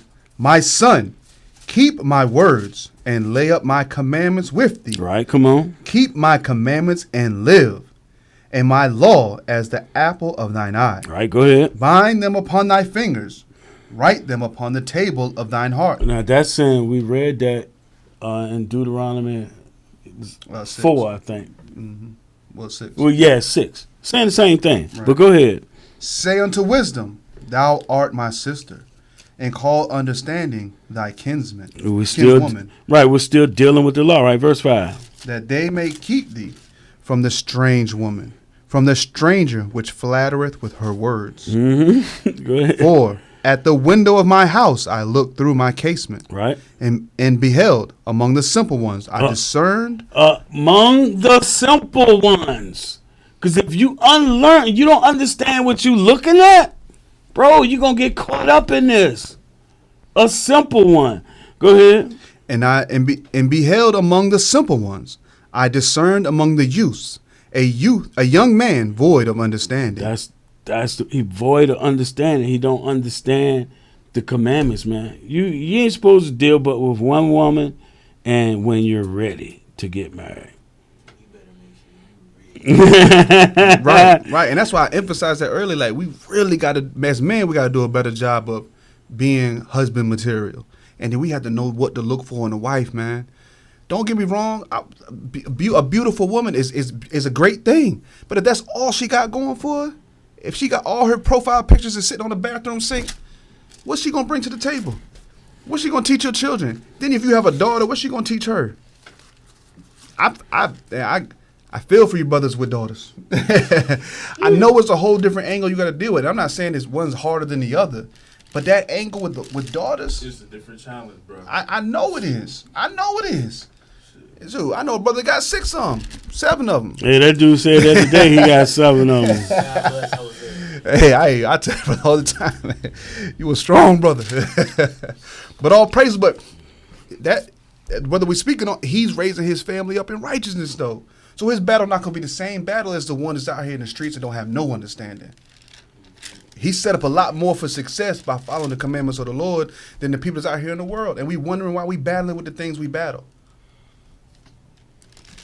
Hey, if you don't mind, because this is something I may have said it once or twice before, but we never look at our forefathers as to how old they were when they got married. Let me see if I can find this. Yep. Genesis 25 and verse 20. The book of Genesis, chapter 25 and verse 20. And Isaac was 40 years old when he took Rebekah to wife, the daughter of Bethuel, the Syrian of Padarnam, the sister to Laban the Syrian. So he was 40 years old. So he's physically mature and mentally mature and was raised up in the household of his father Abraham, who taught him justice and judgment. Right? Now, chapter 26 and 34. Even though he wicked, still gonna use him. The book of Genesis, chapter 26 and verse 34. And Esau was 40 years old when he took to wife Judith, the daughter of Beeri, the Hittite, the Bashemath, the daughter of Elon, the Hittite. So now Jacob was sent to go and marry, find a wife underneath Laban, his daughters. He was 40 years old, but he had to work 7 years, so he was 47. Then he had to wait 7 more years. He was 54. Right. And with that, like you said, the wisdom and understanding you have, and then think about the temperance you have, the constraints you have. Because it doesn't say these brothers were out here being whores. They weren't out here running the women and going to harlots. Nope. So imagine the control over they flesh that they had by the time they got ready to be married. I'm not even 40 yet. And I was just telling you, brother, earlier, the growth I've had just the last couple of years of being in the truth as a husband and father is, I can noticeably see the difference. When it first hit me, I went and apologized to my wife. I was like, I'm sorry. She's like, no, you were learning. I said, no, don't give me none of that because I wasn't doing nothing I was supposed to be doing. Like, I'm not asking for no sympathy. I'm just coming to apologize to you because I know I wasn't crap. You know what I mean? Like, it really woke me up. So imagine these brothers got it from their youth to 40. Strong brothers. But people out here, and I'm not taking a shot because, but people out here worry about multiple wives, but these 40-year-old brothers that was able to contain and hold that down and had the discernment and the wisdom and the wealth and everything set up to be that way. It's not set up that way. It's not set up that way right now in captivity to be doing something that we're not even prepared to do. From honestly, and not specifically from any brother in the truth, but brothers, more or less brothers from brothers outside the truth. They say they get multiple wives because of you get 3 incomes. And I'm just, I mean, I get it. I get it. Everybody's finances is different, right? But if your whole reason is to, well, if you say your whole reason is to get a 3 wife or 2 extra or an extra wife For income? for income, that's wicked. You can't do that. Yeah, that's not. I don't think that's an honest answer. I mean, I'm not saying it is. I think it's but the I don't lust. think- I don't. Of Yeah, course it is. I think most of it is. Yeah, But if the brother out there that genuinely believes that I want to get an extra wife for income, 3 incomes in one household, then that's you can't do that, fam. Yeah, you're not supposed. You're supposed to be taking care of them. Yes. Now I understand everybody's finances are different, but they could definitely help. They want to be that Proverbs 31 woman. Yeah, That's the part they miss about that Proverbs 31. She did put some work in. I ain't saying she gotta go do 40 hours a week, but she gonna contribute to the nation. She gonna contribute to the household. So there's duties that she has, but the man is supposed to be the lead provider and spiritual leader. see, somebody, hold on, yo, because somebody had posed this on social media. I was talking to you about that earlier. I'm sorry, Roy. Oh, you good. I I only got 2 or 3 more scripts. Toby I 1. mean, No, Toby chapter 2. And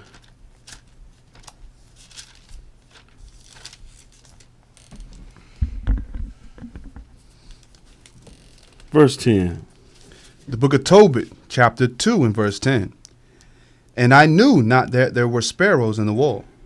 And mine eyes being open, the sparrows muted warm dung into mine eyes. Mm-hmm. And a whiteness came in mine eyes. And I went to the physicians, but they helped me not. Moreover, Achiarius did nourish me until I went into Elimas. So he's blinded now. He got bird crap in his eyes. He blinded. So there was a couple of videos where women was talking about their husband now, not boyfriend. Husband lost their job, so they had to leave him. He's supposed to take care of me. Blah blah blah blah blah blah blah blah. Or I guess the vows they taken out the part until death do we part.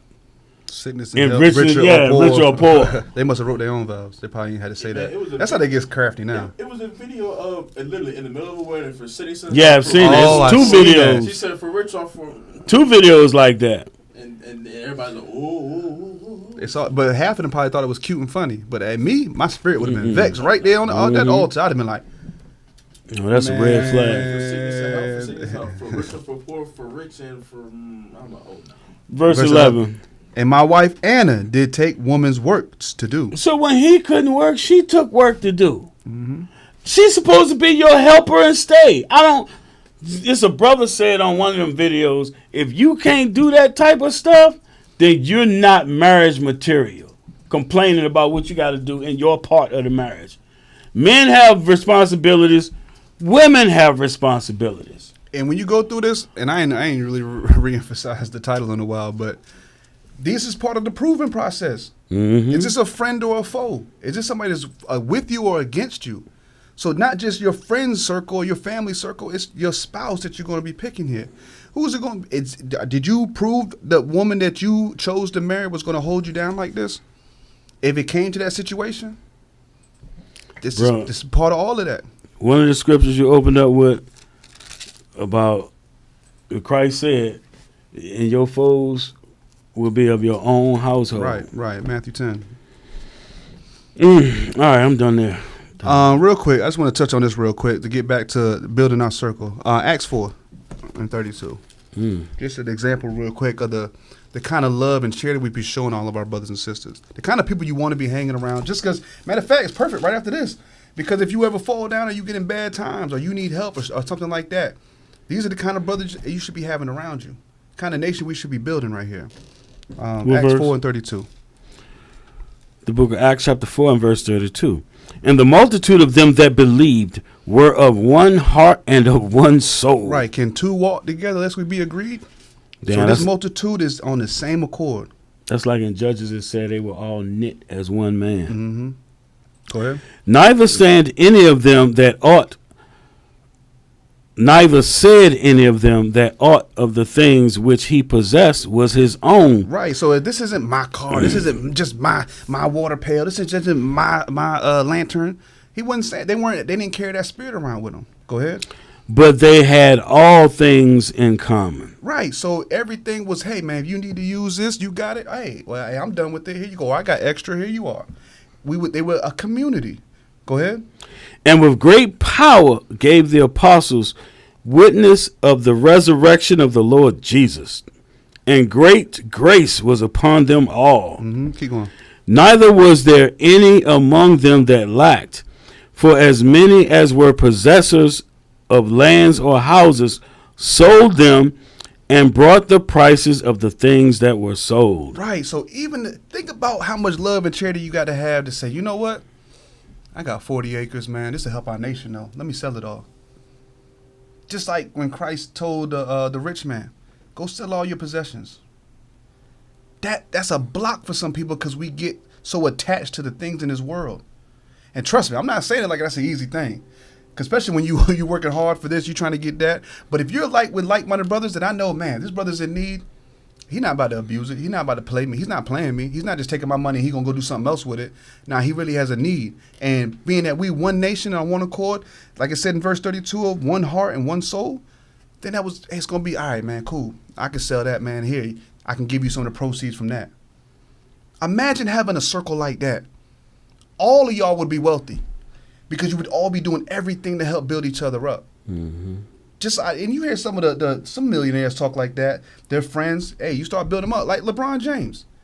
He has such a good chemistry with his teammates from high school that he put them on to different positions in his career to still help him out. Even though he's the face of that group, he's got Rich Paul doing things on the management side, got other people doing marketing things, got deals over here in Hollywood, and he put his whole team on. Now, I'm not saying we got to follow that path because we need to put Christ first, but that's how we should be thinking about it, be able to help everybody out. Keep going. Verse 36. No, I meant 35. Verse 35. And laid them down at the apostles' feet, and distribution was made unto every man according as he had need. As he had need, though. So when we get to a position where we're trying to be selfish and greedy, that's what's going to throw everything off. And that's what happens. Man, I'm scared to give this away. You might have more than me. I might not have enough. But if we're all balanced, everything's in common, all right, I got you today, you got me tomorrow. Those are the kind of people that you want. Not my circle is a dot. Yeah. My circle's so small, it's a period. Well, you gonna be by yourself. You gonna be hurt like we read in Ecclesiastes 4 when you fall by the wayside by yourself. When these brothers fell, they had somebody to help pick them up. Even the scriptures say you got to show yourself friendly to get friends. I was gonna pull it earlier, but I ain't pull it. Sirach 37:12. I ain't pull it. Did I? Oh no, that's another one. I'm thinking of godly friends. I ain't pulled that. My bad. We did. My bad. We didn't say so. I still got notes in here we didn't touch yet. But go ahead. 36. Verse 36. And Joseph, who by the apostles was surnamed Barnabas, which is being interpreted the son of consolation, a Levite, and of the country of Cyprus. Verse 37. Having laid hold it and bought the money. Having land. Having land, sold it and brought the money and laid it at the apostles' feet. Right. And I just wanted to go ahead and show an example of how these brothers came together and worked. And you can accomplish things so much better when you have a team of people that's like-minded like this. It's a beautiful thing. John 15.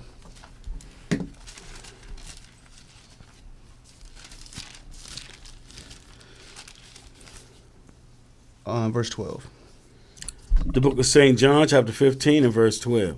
This is my commandment, that ye love one another as I have loved you. So everything we read up to this point was about commandments, seeking out wisdom. This is how we show the love of God. This is how we show the love of brethren. I believe it's 1 John 4 and 2, 5 and 2. The love of the brethren is keeping the commandments of the Lord. Keep going. Verse 15. 13. Oh, yeah, we started 12. I'm sorry. Verse 13. Greater love hath no man than this, that a man lay down his life for his friends. That's the greatest love you can have, is to lay down your life for your brother or sister. Go ahead. Verse 14. Ye are my friends, if ye do whatsoever I command you. Right. And just like God approved Abram so that he can carry out the mission, the Lord will lay down his life for us, but we can't abuse that.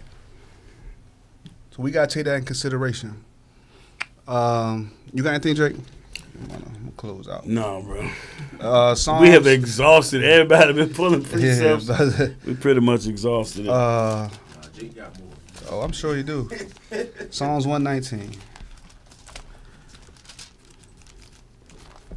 Well, you know what? I should close out with 1 Corinthians 13. We ain't closed with that one in a while. And Oh, go yeah, better with this yeah, class. Yeah, you're right. 1 Corinthians 13. Oh, well. Read up as usual. Verse 9? Yeah, we can do that. Yeah.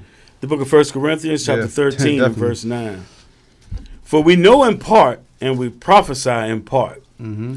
But when that which is perfect is come, then that which is in part shall be done away with. Christ gonna come and straighten everything out that we don't have figured out now. Go ahead. Verse 11. When I was a child, I spake as a child. I understood as a child. I thought as a child. Right, and like we said earlier in the class, we can't have grown men and women out here still in a childlike mentality. It's time to grow up. Go ahead. But when I became a man, I put away childish things. And childish choices, childish decisions, childish understanding, so you can have the discernment to build that proper circle around you and be the person that's what people want to be in your circle. Go ahead. Verse 12. For now we see through a glass darkly, but then face to face. Now I know in part, but then shall I know, even also I am known, as also I am known. And now abideth faith, hope, charity, these three. But the greatest of these is charity. Right, and we just read that charity in Acts 4. That's the greatest thing we can do for our brothers and sisters is show that true love and charity as Christ showed us and gave us an example when he walked on this earth. Woo! How long? 2 hours and 17 minutes. Can't talk about me. What? Well, hey, look, go back and look how much precepts you moved. Now, all praises, man, for this word, man. If you can't take it all in at one time, it's going to be on the internet for a little while. Lord's will, they don't take it down. Break it up, study it, go over it. And as with all the classes and scriptures, man. Like Elder Osias used to say, man, just because we done up here don't mean you got to close your books and be done studying for yourself. So all praises for this word is going out. I'm Brother Roy. Brother Jacob. Brother REA on the ones and twos. Guest of the day, Brother Paz. With that, Lord's will, we'll see y'all next week, man. Shalom. Shalom.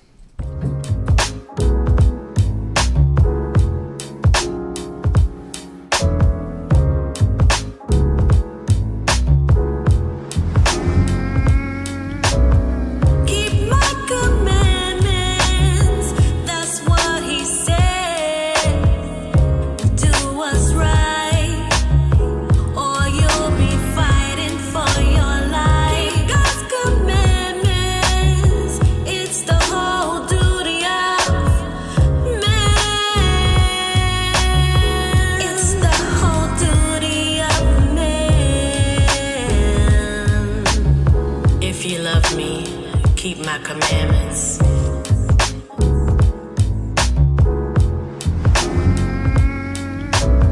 New mercies every day, that's what the scriptures say. But that doesn't mean